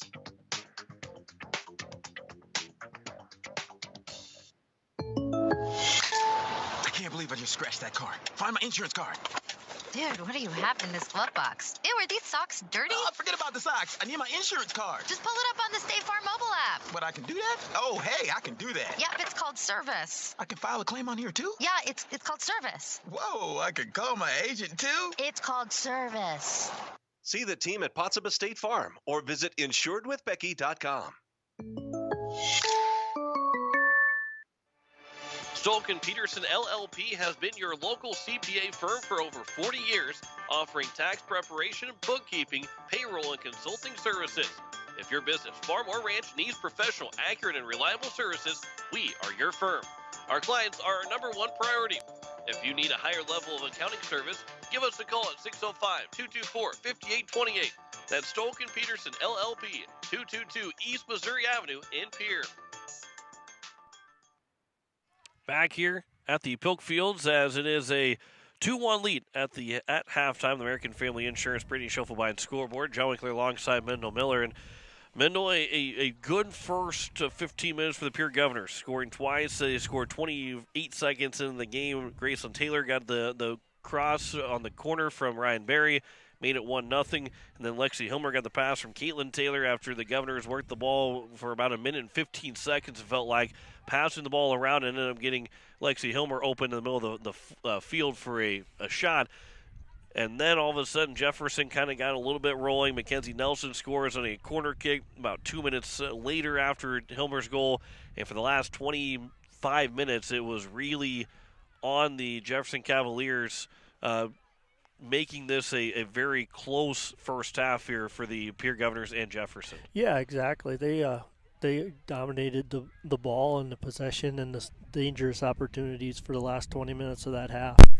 Pierre really got on their heels a little bit, and 20 minutes of the first half, 40 minutes yet to go. We can't play defense for 60 minutes and hold them off. You just can't. You got to play your game. You got 2 goals early. You have to keep moving forward. You have to keep looking for more. I'm sorry, everybody. as nasty as that probably sounds to everybody on the air, it's even worse for me in my ears. I was going to say, it's probably the worst for you, too. Not even worse for me. It's worse for you. But, I've said it all year, and I'll continue to say it. This team, the Governors, they play better going forward. They're better offensive. They're better. They have more fun. They play forward. They want to go forward and make things happen. And when they sit back in a shell and absorb the pressure from the other team, things tend to go down. Well, so going into the second half here, what's going to be the biggest adjustment that the Governors want to make to make sure they come away with the win? Not even going to overtime, making sure they come away here a win with the next 40 minutes. Yeah, I think we got to get back to being offensive. We got to get back to what worked for us. Jefferson's their best player is playing forward. And we have the advantage in from midfield on forward, and we got to keep the ball up there and take advantage of that. If she's playing forward and can't be part of the play, we can eliminate her from the play. Then we should be successful. Secondly, we have to communicate on the back line and know where she's at. Well, the Pierre Governors, they have a 2-1 lead right now at the end of the first half, as we'll have the second half coming up here in just a moment. We had baseball earlier on today. We'll have baseball coming up later on here this evening with the Diamondbacks and Brewers that will be playing. They're getting a start just after 6 o'clock. The Rangers, you heard them up 4-0. Well, that was the final score, so you didn't miss anything in the last inning and a half. The Twins leading the Blue Jays 3-1 at the end of the 7th inning. They're trying to take a 1-0 lead, and I know I'm going to have a lot of Twins fans be mad at me right now, but pretty sure that would be the first postseason win. Yeah, the headset's stopping me from trying to say it, but I think it's the first postseason win since like 2003 for the Twins. Not even like the series win, just in general a win in the playoffs. I saw it this morning. 2004, they won the 2004. first game against the Yankees in a best of 5, and then lost the following 3, and then since then it's been 5 series. The head said doesn't like bad grammar. Doesn't right. Doesn't like us talking about the Twins, but they are up 3-1 right now. We'll have the Diamondbacks and Brewers game, and then if time would allow, we'll finish out the night with that Phillies and Marlins game, and then we'll have more coverage going into Wednesday. Same type of scenario too, with the Rays and Rangers playing first, and then we'll join the Brewers and Diamondbacks in progress tomorrow afternoon. But here today, we've got another 40 minutes of soccer here in the second half upcoming, and we'll have that for you next in 2 minutes here on KCCR and on YouTube at KCCR Sports. Building a home. It's the biggest investment most of us make in a lifetime. Not to mention, it's a decision that, well, you pretty much live with day and night. The quality of the workmanship stares back at you like a reflection. It also affects the value of your investment. Choosing the right contractor is critical. Kruger Contracting is that contractor. Call 222-2523. Quality workmanship and materials completed on time. Kruger Contracting. In a word, quality. Call 222-2523. We all have had to fix little things. Loose screw? Get a screwdriver. Nail coming up? Find a hammer. Bolt coming loose? Get some wrenches. Sometimes these little things tend to make us think we can fix big things. Plug drain? Call Allied Plumbing. Water heater leaking? Call Allied Plumbing. Sewer backed up? Trust me, leave it to the professionals and rely on your ally. Call Allied Plumbing. With 75 years of combined experience, it speaks for itself. Allied Plumbing, 494-2001. Hello, I'm Pastor Jeff Lathrop of Pierre First United Methodist Church, and I'd like to invite you to join us in person for worship on Sunday mornings at 8:30 a.m. or 11 a.m. You can also join us on Facebook Live or on KCCR 1240 a.m. or 98.9 FM for our Sunday morning broadcast at 11 a.m. Come worship with us at First United Methodist Church, where you will find open hearts, open minds, and open doors. Let Country Carpet and Flooring help you update your home or office with the latest fashion trends. With over 30 years of experience, we can help you find the right flooring or window treatments for your needs. Stop down to 414 East Sioux Avenue or call for an appointment at 224-9297 for your free consultation and estimate. Go Govs! As we welcome you back here, the Pierre Governors and the Jefferson Cavaliers. It is a 2-1 score as we head to the start of the second half, with the Govs up by 1 on the American Family Insurance Brittany Schoffelbein scoreboard. John Winkler alongside Mendel Miller with Emma Thielen back at the station. Want to tell you you're listening to KCCR Pierre, a Riverfront broadcasting station, as the Govs and Jefferson Cavaliers, first round of the playoffs, 8-9 matchup. 40 minutes are back on the clock. Graceland Taylor, Lexi Hilmer, the first 2 goal scorers of the day, both for the Governors. And then it was Jefferson, Mackenzie Nelson to make it a 2-1 score as we are underway here in the second half. Final 40 minutes here of the first round. Although, as we saw last year, with Jefferson picking the ball back up and now it's going to be moving back in. There's a long shot and a save by Swanson. Cindy Christofferson took that opportunity. And the 4th save of the day for Swanson. But we can't have overtime now. No overtime in the regular season. The game just ends at a tie. You have a couple overtime periods and then penalty kicks if it leads to it. Governors won in overtime against the Mitchell Colonels last year in the first round. It'll be played back here at midfield to the near side. That one will roll its way just to the left of Mendel, and a quick throw here for the Governors. Moving offensively here as Graceland Taylor will take that. Barry will knock it down, settle it, looking for Taylor, but behind her and too far in front of both, actually behind Hilmer as well, and then up ahead for Christofferson, where that rolled off of her foot. She started to lose her footing, and now it's going to be Grace Ingbrecht that will throw it in here for the Govs. Yeah, good hustle play there. Try and get that microphone turned up a little bit more for Mendel. Good hustle play there by Graceland Taylor to to make something, pressure, causing the turnover to get that possession to begin with. Lexi Hilmer, that will be picked up by Ella Brown. And now Brown here on the near side. As Jefferson looking to get the attack, Jasmine Yost steps in front, and there's a foul that will be committed. And Yost will draw the foul. And a nice job there by Jasmine Yost. Yeah, again, she just puts her body in harm's way to win possession for her team. This ball on the near side. Grayson Taylor stepped over, and now one of the Jefferson players in Sophie Ernster was slow to get up. And as Mendel said, descended. That's because Flottmeyer was standing there and had an opportunity to get to Graceland Taylor with Ernster down on the ground for a moment.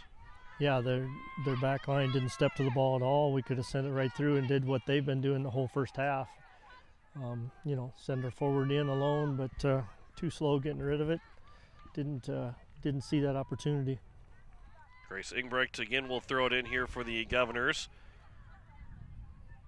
Taylor heads one up in the air. The ball is knocked down. Stays with it is Taylor.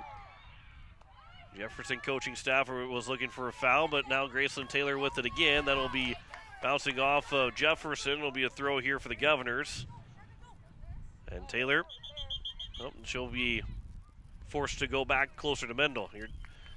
Mendel pushed her too far along to throw it in. It'll be Graceland Taylor that will throw it in again. She steps right in front of the camera to throw it in. I really like Graceland taking those throws too, because she's got a big arm. She can get them out there. Goalkeeper fell down Ferris. Now for Hilmer, and that shot, well, it's going to be more of a cross. Sargent will be able to knock it down on that far side. Looking for an opportunity to maybe get back towards the front of the net. Sargent again. This will be out. Hilmer missed the header. Ryan Berry couldn't settle it down, looking for a shot, and now it's going to go the other way. In transition come the Jefferson Cavaliers. Cindy Christofferson looking for a run. Templeton defending, and a good job by Templeton. Patient, all the way to the end, and then it goes off of Christofferson last, and a really good play there by Templeton. Yeah, exactly. That was a really nice play. She held her ground, didn't let her beat her to the inside, and she didn't have any help, so you knew that all you had to do was stop her on that drive. As this now will be Mackenzie Nelson that will pick it up. She's got the goal scored by the Cavaliers right now, far side of the field for Jefferson looking for an attack, although that time taken by Hutchinson. Yost, that pass for her, and then the far side pass for Hutchinson goes out of play. It'll be a throw here for the Cavaliers. So the Govs still leading 2-1 the American Family Insurance. Brittany Schuffelbein scoreboard. Nice sliding play by Jasmine Yost. Put the body on the line to make a almost a slide tackle, but was able to block a pass. Now a through ball comes in. Swanson steps in front of it, was able to knock it down and keep the attack away for Jefferson. Natalie Flottmeyer. That pass for Berry. Back again for Flottmeyer. Good job there, a little give and go. Trying to get back for Berry, just a bit too far, but Berry was able to get in front of the first pass by Jefferson. Now Graceland Taylor with a left foot just over the crossbar. First shot of the second half for the Governors, 7th of the day. Just a bit too high for Graceland Taylor. Yeah, good left foot shot there, and there again, that's what we need to start doing. We need to take advantage. They only have 3 in the back line. We have 2 wings and a forward up there. We can outnumber them and get one-on-one opportunities, but we have to look for them. This will be up ahead here, Ella Brown, as Hutchinson will take it away from her. Hutchinson a pass, middle of the field for Sargent. Plays one back here for Caitlin Taylor, tried to race up to the ball, got a piece of it, and then Taylor lost it to the far side of the field, and Caitlin Taylor trying to get it back, although now Jefferson. That pass intercepted by Templeton. Good foot there by Templeton. Stop that rush by Jefferson. Far side. Berry got a piece of it for a moment, but it went off of her foot and out for a throw here for the Cavaliers. 33:45 to go here in the second half. Governors with a 2-1 lead on the American Family Insurance Brittany Schuffelbein scoreboard. It'll become a throw here for the Governors. Sargent. It'll be played far side. Barry at the corner of the box trying to get free. She was cut off by the defender in Taylor Silvernail. Now an opportunity, but that one to be sent all the way to the box, and Ferens will pick that one up rather easily. Out at midfield, it was Christofferson trying to settle it. Unable to for a moment. Now it's going to be Hiltmer that stepped it over and was able to get her shoulder in front of a pass, and now it's going to be an opportunity for the Governors. They score. Natalie Flotmeyer moves in on the pass from Ryan Berry, and Flotmeyer makes it 3-1 with 32:57 to go in the game. Really nice win there on the 50-50 ball. Barry using her strength to body Jefferson's defender off, and then she had Graceland Taylor on the left, Flotmeyer on the right. She was looking more right, and Natalie did a really nice job of finishing that ball. So the Govs will reclaim their 2-goal lead, and for the second time here today, they score in the first 10 minutes of the second half of each half. This one comes at just 7 minutes gone by in the second half. And Pierre is up 3-1, trying to advance to the quarterfinals for the second straight year. This will be out toward midfield as Taylor racing after it, but it will be played back across midfield. Bouncing ball, Nelson will settle it, looking for an opportunity to get it free for a shot. Sargent got a piece, trying to push her just enough. Nelson falling to the ground as he's trying to cross one and center one. And now it's back for Flotmeyer outside the defensive third for the Governors. That's Templeton now. Her pass far side for Sargent, touches one along for Flotmeyer. Trying to get back to midfield, but that pass didn't have no strength. Is intercepted, and now Nelson moving back in, able to take over, and the right-footed shot is in, and it's 3-2. Hutchinson had no chance. Nelson was able to score to make it 3-2 with 31:57 to go here in the second half. Yeah, just bodied her off. She's an amazing defender, but she's not very big, and Nelson is about twice her size, bodied her off, and not going to make a mistake from 12 yards away. Silvernail got the assist, Ava Silvernail that is, and it's now a 3-2 score with 31:57 to go. And just like the Governors when they had the 2-0 lead, it didn't take long for Mackenzie Nelson to answer, and it's now a 1-goal game again. However, the Govs will get a corner kick. It'll be their fourth corner here of this contest. And it will be Grayson Taylor that will take the corner here from the near side. Taylor with the corner, the header by Sargent, that one goes wide.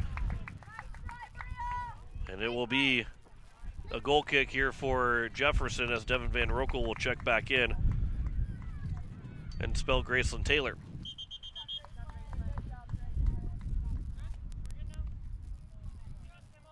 Well, they had quickly had the goal kick before it was time. And so now they get to get the ball back over to the goalie, which kind of helps out the Governors a little bit, taking some time off the clock. Still 30:55 to go, so there's still plenty of time left in this soccer game. Yeah, and again, we need to keep playing forward. We need to stay offensive. This will be Yost who was pushing the back. However, the referee, the angle that he had, couldn't see that she got pushed back there. And play continues, although the Governors still had possession of it. Now to be given back up to Jefferson. The ball is free, and it's now going to be Templeton. Her pass up for Van Rokel. Looking to get to the top of the box, but instead it's going to be Jefferson another time. Lexi Hilmer fighting for it, and now it's going to be up ahead. Christofferson looking for a through ball for Nelson. Trying to race over to the top of the box. Nelson with a long shot, and that goes well wide, missing to the near side as well over the top of the box. Yeah, we got a break there that she settled for the longer shot because she had a 2-on-2. Could have probably got deeper. So we're now into the final half hour of this second half. Half minute would probably feel pretty good for the Governors right now to only have to hold on for another 30 seconds. I'd take that. on the far side of the field. Unfortunately, we still got another 30 minutes left to go. Flottmeyer, though, looking for an opportunity to cross, looking for Van Rokel. Behrens was able to come out and dive on top of it. And no threat there for the Governors, although not a bad cross from Flottmeyer. Yost will knock one down and then play it to the near side, as it's going to be Van Rokel racing, and it's going to go out of play. It'll be a throw here for Jefferson. They're looking for a sub, but not going to get that sub yet. Jefferson was the one trying to bring the sub in. Hutchinson at midfield. Yost will play it out. And Yost played it right between the two tents. And right over the top of the trainer and Casey Michelson. Throw here for Sophie Ernster. This will be played off of Jefferson, played back. Ingles, Ernster again on the near side. Nice play to keep it in for Ingles now.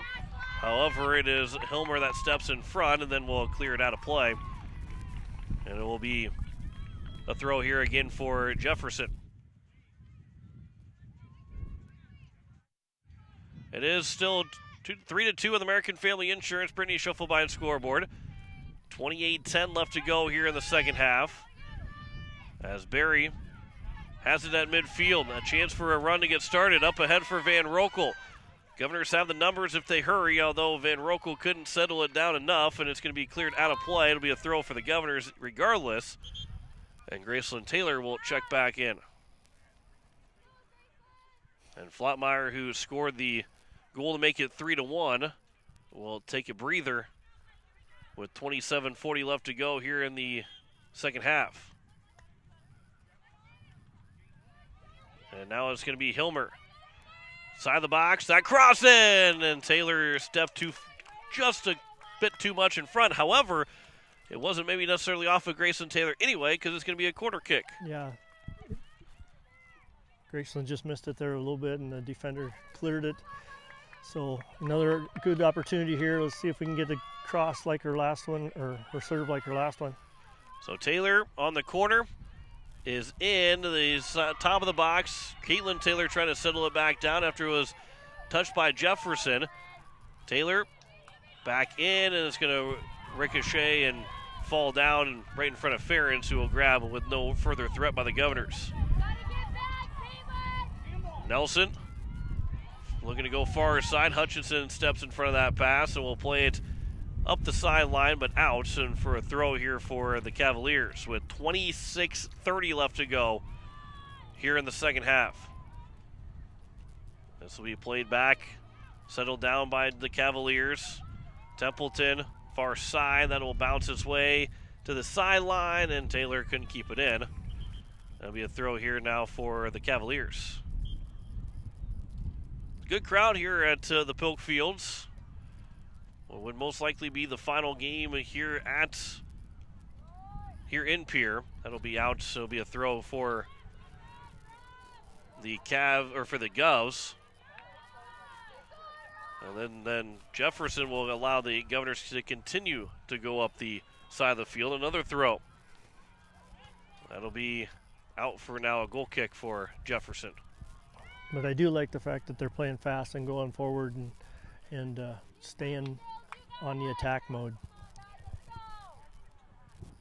Here it is, going to be a goal kick from Ferens out to midfield.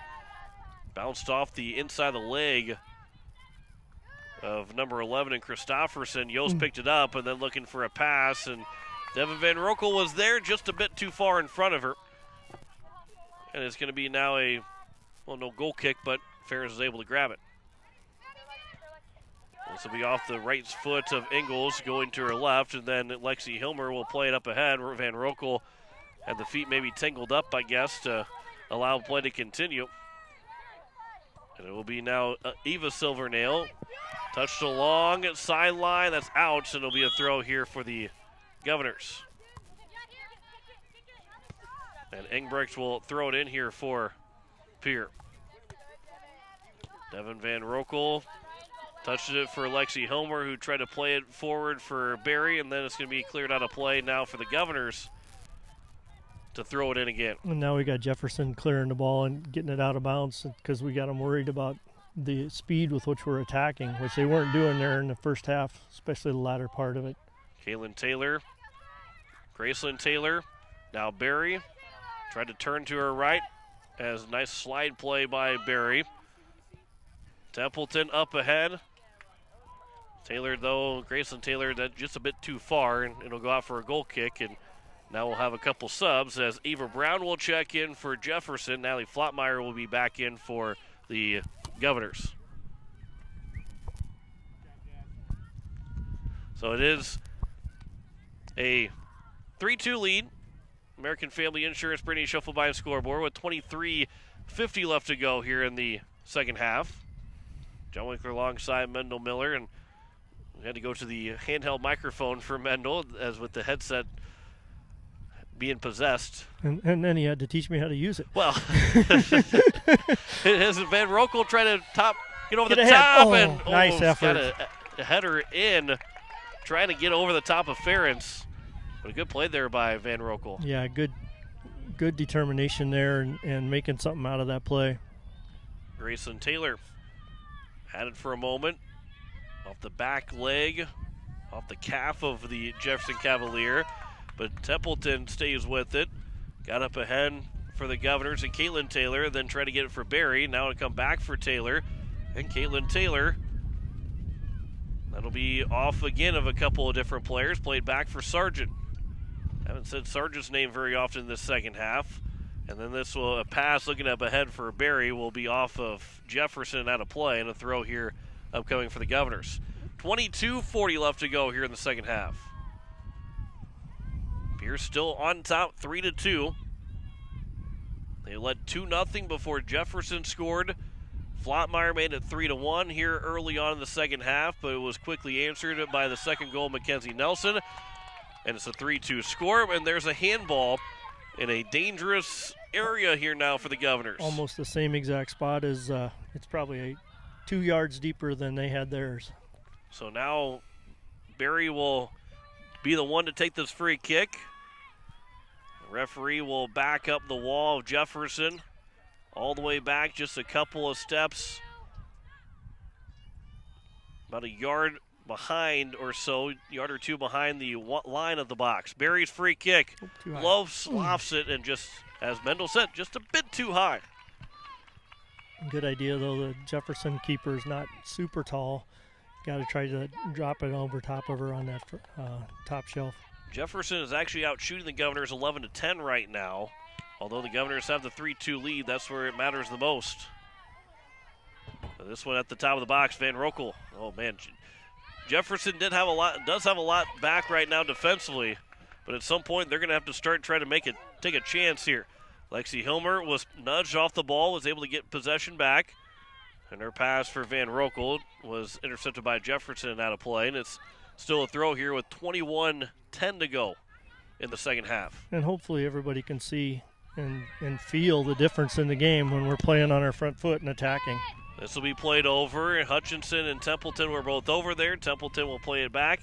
And right now, Jefferson's trying to find something to get for it, but now it's an opportunity for Mackenzie Nelson to the top of the box with a shot, and Swanson makes a diving save to keep this a 3-2 lead for Pierre. Another good look there for Nelson. Caitlin Taylor was getting back, so Nelson didn't really get the full attack that she was probably hoping for, but now here's a corner upcoming for Jefferson. Their first of the second half and the fifth of the day. Get a sub here for Ella Mealy that will check in. Jasmine Yost looking to check in here shortly for Pierre. The dangerous spot here for the Jefferson Cavaliers. Nelson on the corner.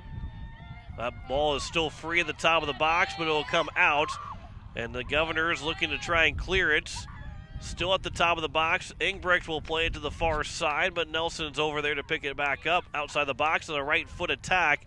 That will go well over the top of the crossbar and out for a goal kick. And you can see the difference between putting her on her right foot and putting her on her left foot. She didn't have anything on that shot. So you just have to take away her left foot. There's not all that many players in the state that can score both feet equally well. And you just have to be aware of that. Yost will check in. Graceland Taylor will take a breather here with 19:20 left to go here in the second half. Templeton gets the pass from Swanson on the goal kick. Sargent on the far side. We'll pass it back for Caitlin Taylor. Try to chip it to the middle of the field.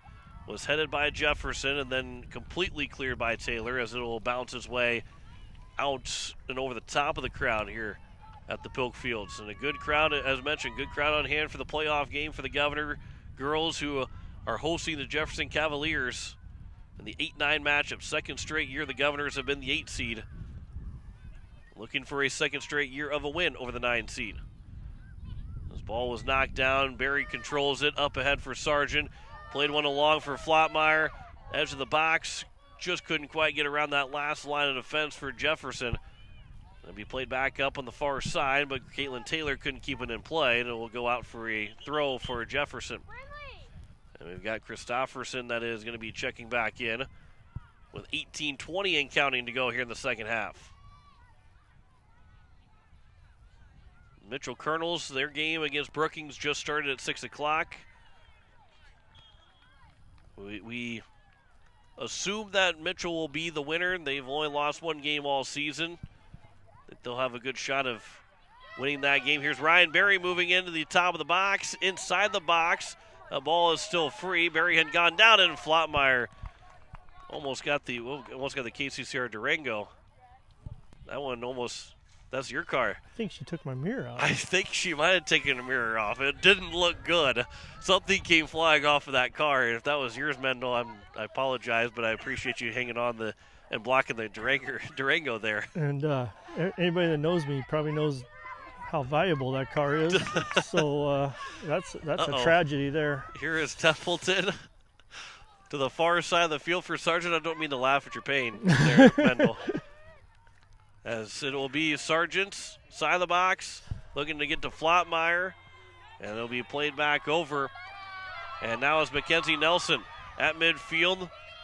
Had to wait for it, looking for the through ball that got free, and there's a shot. Swanson made the save on a hard shot that came from Ava Brown. But it's still free here for Jefferson. They still have possession. Brown trying to turn with it, side of the box, and that shot goes well wide. Swanson might have made the biggest save of her young career on a hard shot, one on the keeper. Swanson comes up big. Absolutely. Key save there. And again, I don't know, is that 6? That would be number 5 for her. No, make that 6. That's a really nice way to set a single season record. So the Governors, boy, they avoid a tie game right now, but there's still 16:20 to go here in the second half. As it'll be Flottmeyer, who has maybe damaged Mendel's car on the far side of the field right now. They're going to allow play to continue, and the Jefferson fans were wanting a foul called. Pierre had maybe started to give up, thinking there was a foul going to be called, and Jefferson still has it now at midfield, but Jasmine Yost will take over. Yost with a long run. She's got control of the ball, waiting to try and make a play. Yost still with it to the center of the field. Moves it around, the shot, and a diving save by Ferens. And what an incredible play that was by Ferens to make that save, but what a great play by Yost, who picked it up at midfield and carried it all the way to the box for a shot. Yeah, Yost beat 4 guys there, 4 girls, and got a really quality shot off and forced a good save from the keep. So now here is a corner kick. Bria Sargent. That'll be played back over.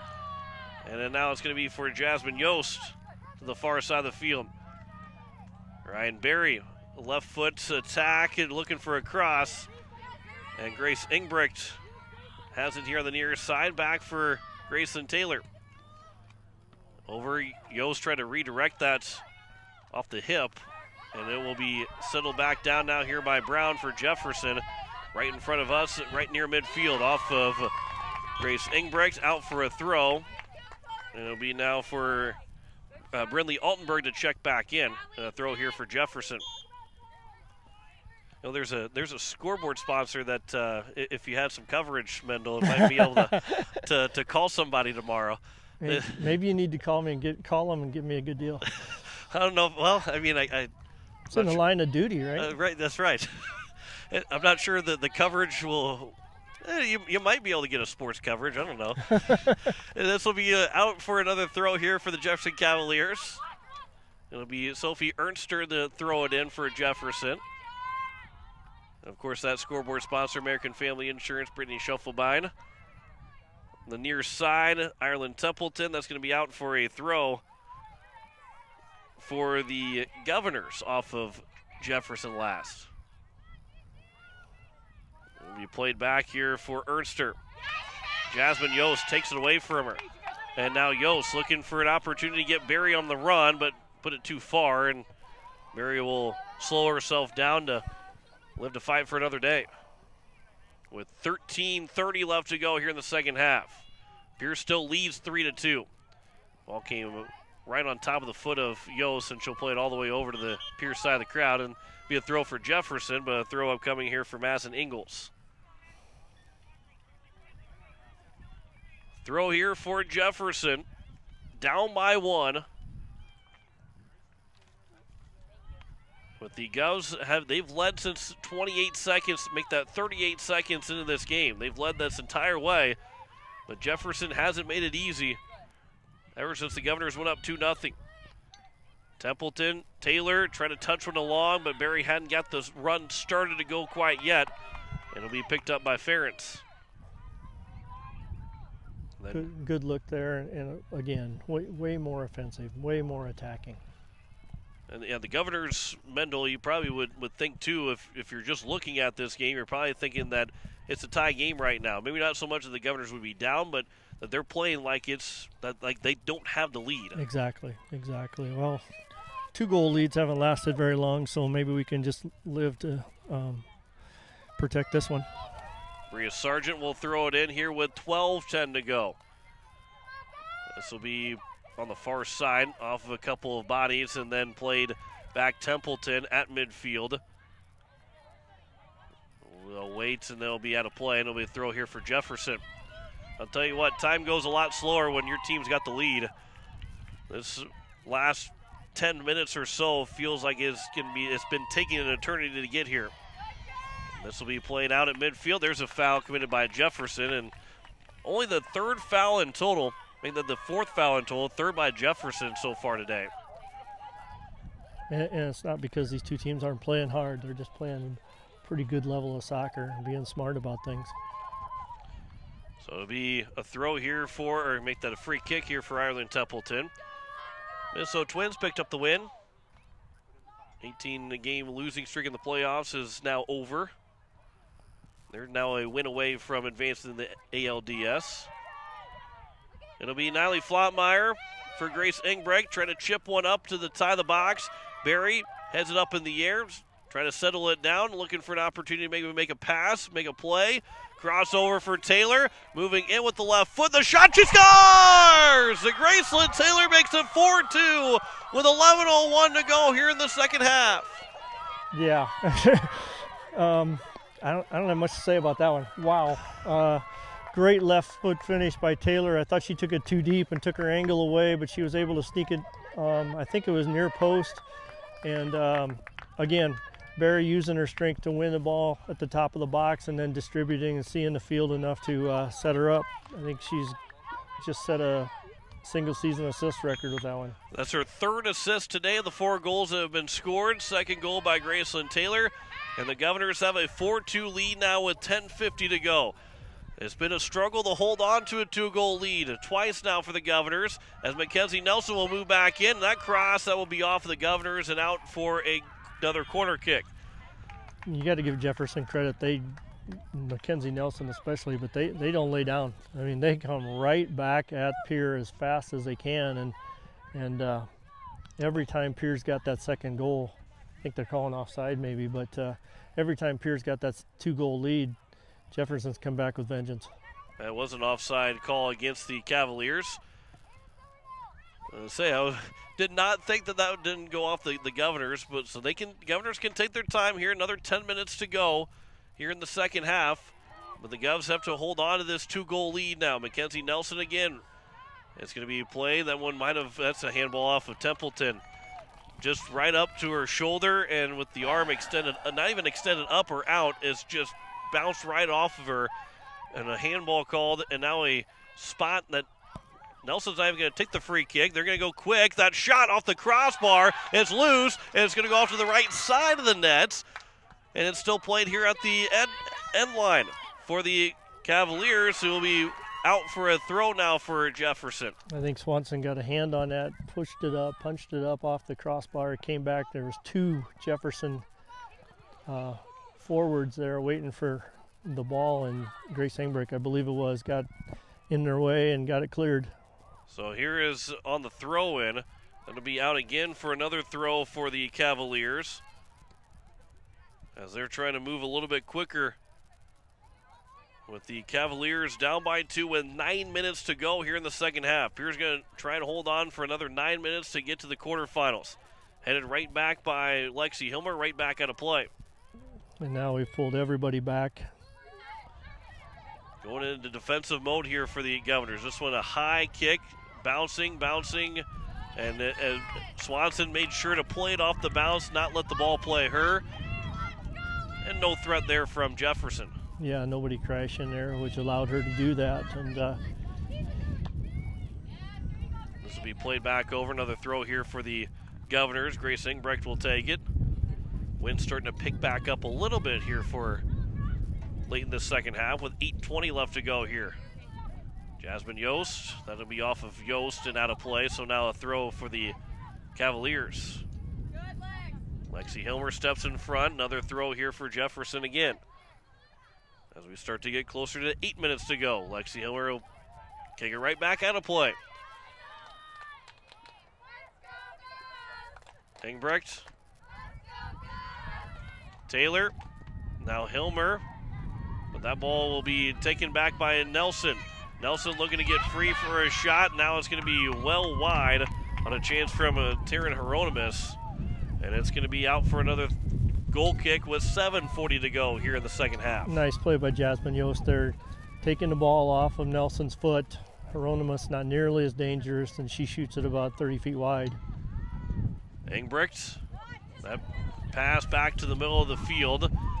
Went far enough for Flottmeyer to take it, and now for Taylor up ahead for Barry. And now Barry trying to get free. However, it's going to be picked back up now by the Cavaliers for a moment before Hutchinson stepped in front of it. Still free here for Jefferson. Hilmer played back far side, Sargent. Although she gives way for Caitlin Taylor. And Taylor trying to get across midfield. Knocked down by the Cavaliers. And now it's going to be Flottmeyer again at the midfield mark. Bouncing ball. Nelson looking to get over to it. Templeton, though, shields her off, and a nice play by Templeton will clear it out for a throw. And a nice job, Templeton, not allowing Nelson to get free, and an opportunity to kick that one right in front of Swanson. Yeah, really good shield there, and got the ball cleared and out of danger. Under 6.5 to go. This will be out for a goal kick for Swanson, who has played big. The 8th grader has played very big for this Governor team. Yeah, we're going to look back at that one on the goalie save when it was 3-2 and just how big that play was. Yeah, the talk will be Grayson Taylor's goal, but the one that's going to be missed is that, or overlooked, shouldn't be overlooked, but might be overlooked, is that save by Swanson.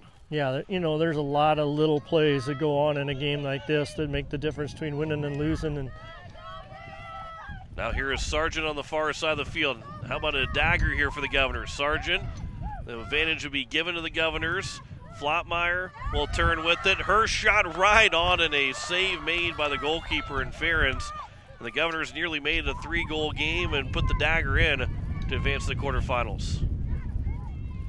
Goes back for Templeton. Governors with 13 shots, 5 saves for Ferens. Jefferson with 16 chances and 7 saves for Emlyn Swanson in net. As Jasmine Yost ran into the official trying to get out of the way, it's going to go out for a goal kick, and Pierre catches a little bit of a break, and Yost kind of just put her arms out like, oh, come on. I can tell everybody from personal experience, nothing frustrates Jasmine more than that. She's so active and goes to the ball so hard, and when a non-player gets in the way, she's not pleased. Flottmeyer, nice pass for Barry, who touches it back over for Flottmeyer, and the Governors can play a little bit of a keep away here for the next 4.5 minutes as they lead it 4-2 on the American Family Insurance Brittany Shufflebine scoreboard. Flottmeyer again. Good ball. Looking for Taylor. Taylor gets it on the left leg. The shot is going to roll. And they're just all about into the quarterfinals. Yeah, good play there. And Natalie did a great job of switching the ball. You know, Jefferson's pressuring the ball. They're trying to outnumber Pierre on the ball. And they just got sucked over and left Taylor one-on-one back on the backside. Another left foot finish for Graceland Taylor. So with 4:20 to go here in the second half, Jefferson's going to put everything towards the net. They're down by 3, and they need a goal just about every minute right now, and time is of the essence. And the Governors, about 4 minutes, might move a little bit quicker now with a 3-goal lead than what it was with only a 1-goal lead as the wind continues to pick back up here at the Pilk Fields. But the Governors right now, the next 4 minutes, they're going to be moving on to Saturday. Most likely taking on the Mitchell Colonels on the road in the 1-8 matchup. And Mendel, you start looking at that matchup against the Mitchell Colonels. Obviously, there's a reason why they're the #1 team. But if you can neutralize Maya Molenmeister, all of a sudden, this one will bounce its way over towards us. It'll go out for a throw here for Jefferson. But if you can neutralize her, which is a very tough task, but if you neutralize her, you'll feel pretty good about knocking off Mitchell for only the second time this year. Yeah, and hopefully we can take some things out of this game because Nelson is much like her, not as fast, but more physical and left-footed. And all those things that we've learned, hopefully, through this game with Nelson, we can apply to Maya and hopefully have some success. The Governors with a 5-2 lead here with 3 minutes to go in the second half, looking to advance to the quarterfinals. Looking for a team that isn't a #1 or #2 seed to make a run to a championship. Well, this Pierre Governor team might have they just about have passed that first test, and we'll have the big test on Saturday in the quarterfinals. The Governors would win that game. They would play next week Tuesday in the semifinals, and then the following Saturday is the state championship, which I believe is in Brandon. We'll have the whistle, and it'll be a free kick here for Jefferson. But with 2:20 left to go, the Governors are just trying to hold on here for the next under 2.5 minutes. Grayson Taylor. Now it's Ryan Berry. Nice job by Taylor. Governors aren't just allowing Jefferson to get back across midfield. They're making this very tough. It's another free kick here, another throw for Jefferson. Faith Christensen will check in for Ella Brown with now 1:45 left to go here in the second half. Taylor again. This will be a throw here for the Governors. And again, they're up by 3. They're on the edge of the attacking third for the Governors, and they're not allowing Jefferson to get any space moving forward at all. Even though with the minute and 25 seconds to go, 3 goals probably not going to happen in that short of time. They're just not allowing Jefferson a chance to get back up the field. Yeah, their goal right now is just to keep the ball in this left corner here and make Jefferson either kick it out, foul them, do something. Just about 60 seconds left to go here in the first round. The Governors are going to advance to the quarterfinals and most likely take on Mitchell. They start at 6 o'clock, so that game, and now we'll have a stoppage here. And a yellow card will be given to Lexi Hilmer as Devin Van Roekel will check in for her. So Hilmer gets a car with 55 seconds to go. And delaying the inevitable of... Yeah, I didn't see really what she did. I know she got pushed from behind, lost the ball out of bounds, which obviously she wasn't happy about, but I didn't see what she did coming back, and I don't think it warranted a yellow, but at this time of the game, ref probably wants to make sure he takes control. Grayson Taylor now will throw it in here for the Governors. Again, with only 40 seconds left to go, Pierre is on their way. It was Graceland Taylor who scored 38 seconds into the game, followed by Lexi Hilmer to make it 2-0. Mackenzie Nelson made it 2-1. Jefferson dominated the second part of that first half and made things very interesting going into the second half. Pierre was able to score. Natalie Flotmeyer made it 3-1 before Nelson quickly made it 3-2. Graceland Taylor has scored the last 2 goals to give the Govs a 5-2 advantage here with only 10 seconds left to go. Pierre is on its way to the quarterfinals. They will face the winner of Brookings and Mitchell. The Governors win at 5-2 and will advance to the quarterfinals behind Graceland Taylor's hat trick, Ryan Berry's 3 assists, and Emlyn Swanson's 7 saves this evening. Back in 2 minutes to wrap it up here from the Pilk Fields. You're listening to Pierre Governor Soccer on KCCR. Watching it on YouTube at KCCR Sports. At Anderson Rupke Dental, we want to change the way your family views the dentist. Let's replace your fear of the dental chair with personal service and a friendly and inviting atmosphere. Using state-of-the-art technology, we offer same-day crowns, saving you time and money, as well as dental implants, orthodontics, veneers, teeth whitening, and much more. Anderson Rupke Dental, located at 1521 North Harrison Avenue in Pierre. At Anderson Rupke Dental, we also offer sedation dentistry. If you like the idea of getting all your dental work done while you sleep, sedation dentistry might be right for you. Anderson Rupke Dental. Call us today at 224-6111. South Dakotans, due to the recent flood, hail, and windstorms, many of you have damage and are in need of making repairs. When it comes to making the decision of who to hire to complete the repairs, you should always check with the Department of Revenue to ensure they're licensed to do business in South Dakota. And you should check with Consumer Protection to see if any complaints have been filed against the company. And finally, never sign anything until you read all the details. Rule of thumb, when someone knocks on your door to sell you a product or service, they need to provide you with a 3-day right to cancel. Go to consumersd.gov and look under transient vendors or call 800-300-1986. Since 1906, Dakota Prairie Bank has served Presho, Draper, and the Fort Pierre communities. Dakota Prairie Bank is a full-service bank with friendly, professional service. Stop in and visit with their professional staff and let them assist you in all your banking needs. Small enough to know you, large enough to offer the services you need. Dakota Prairie Bank with locations in Presho, Draper, and Fort Pierre. Member FDIC. Why am I so sore? There are everyday moments. Hey, hold the ladder! Hold the ladder! Yeah, that hurt. And there are epic moments. Slide! College! Class of 1995! When a moment creates a health need, visit the experts at Avera Orthopedics. We're moving health forward so you can tell the story. Learn more at avera.org/orthopedics.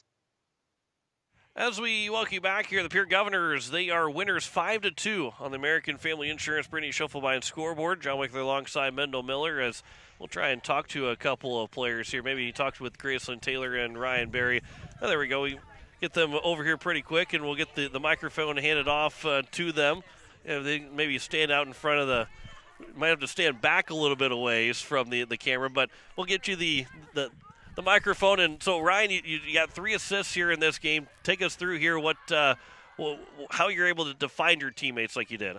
Well, it starts with getting the ball and just like staying relaxed and knowing that if you just stay calm, the defenders are going to respect you. But if you're just like trying to run into them and stuff, they're going to step on you. So it just starts with like holding your balance and then just being able to like stay relaxed in that position and just like have your head up and be able to find it in that split second that you have it. Well, obviously Graceland Taylor scored 3 goals and she was out for quite a bit of the year. How much fun is it to have her back in the lineup to help you guys out and get better every game? I definitely feel a lot more confident with Graceland out there because I know that as much as I'm looking for her, she's looking for me, and I just love having a teammate like that. And I know that like she's happy for anybody no matter what, and like so I guess like this game it's definitely our turn to be happy for her. Mendel, you want to throw in a question too? Hey, you can try it Oh, out one there. second. And all season, like, she's been on the bench supporting and, like, being happy for everybody else. So, like, it just feels good to, like, get her those goals in the games that she's finally back for. Yeah, and so the defense, like you said, stay relaxed. The defense is going to come challenge you and things like that. What are you looking for on the field as far as who to go to for that pass? Whoever has the most intensity running onto it, and whoever, like, is calling for it and, like, wants the ball, I feel confident that they're going to feel confident to have the ball. Awesome. Well, now you get most likely probably Mitchell, maybe Brookings. What do you expect going into that quarterfinal game on Saturday? It's definitely going to be a tough one, and we need to come ready to play just like we played this game, and we just can't have any let-ups during that game. We have to stay 110% the whole time. Well, congrats on the win, and good luck on Saturday. We got to talk to Graceland Taylor, too. We were talking to you first. Yeah. So now we got to talk with Graceland Taylor. Graceland, you had 3 goals. You've come back from injury. Obviously, this wasn't your first game back from injury, but haven't played very much since then. Once you got that first one, 38 seconds in, what was that feeling after that first goal? I feel like it really set our intensity at the beginning of the game, and it made everyone so much more eager to win and just continue on the season. We definitely didn't want this to be our last game, so we kept up the intensity. Yeah, 28 seconds in, like you said. What were you thinking? Did you know when the corner left her foot, did you know, like, this is mine?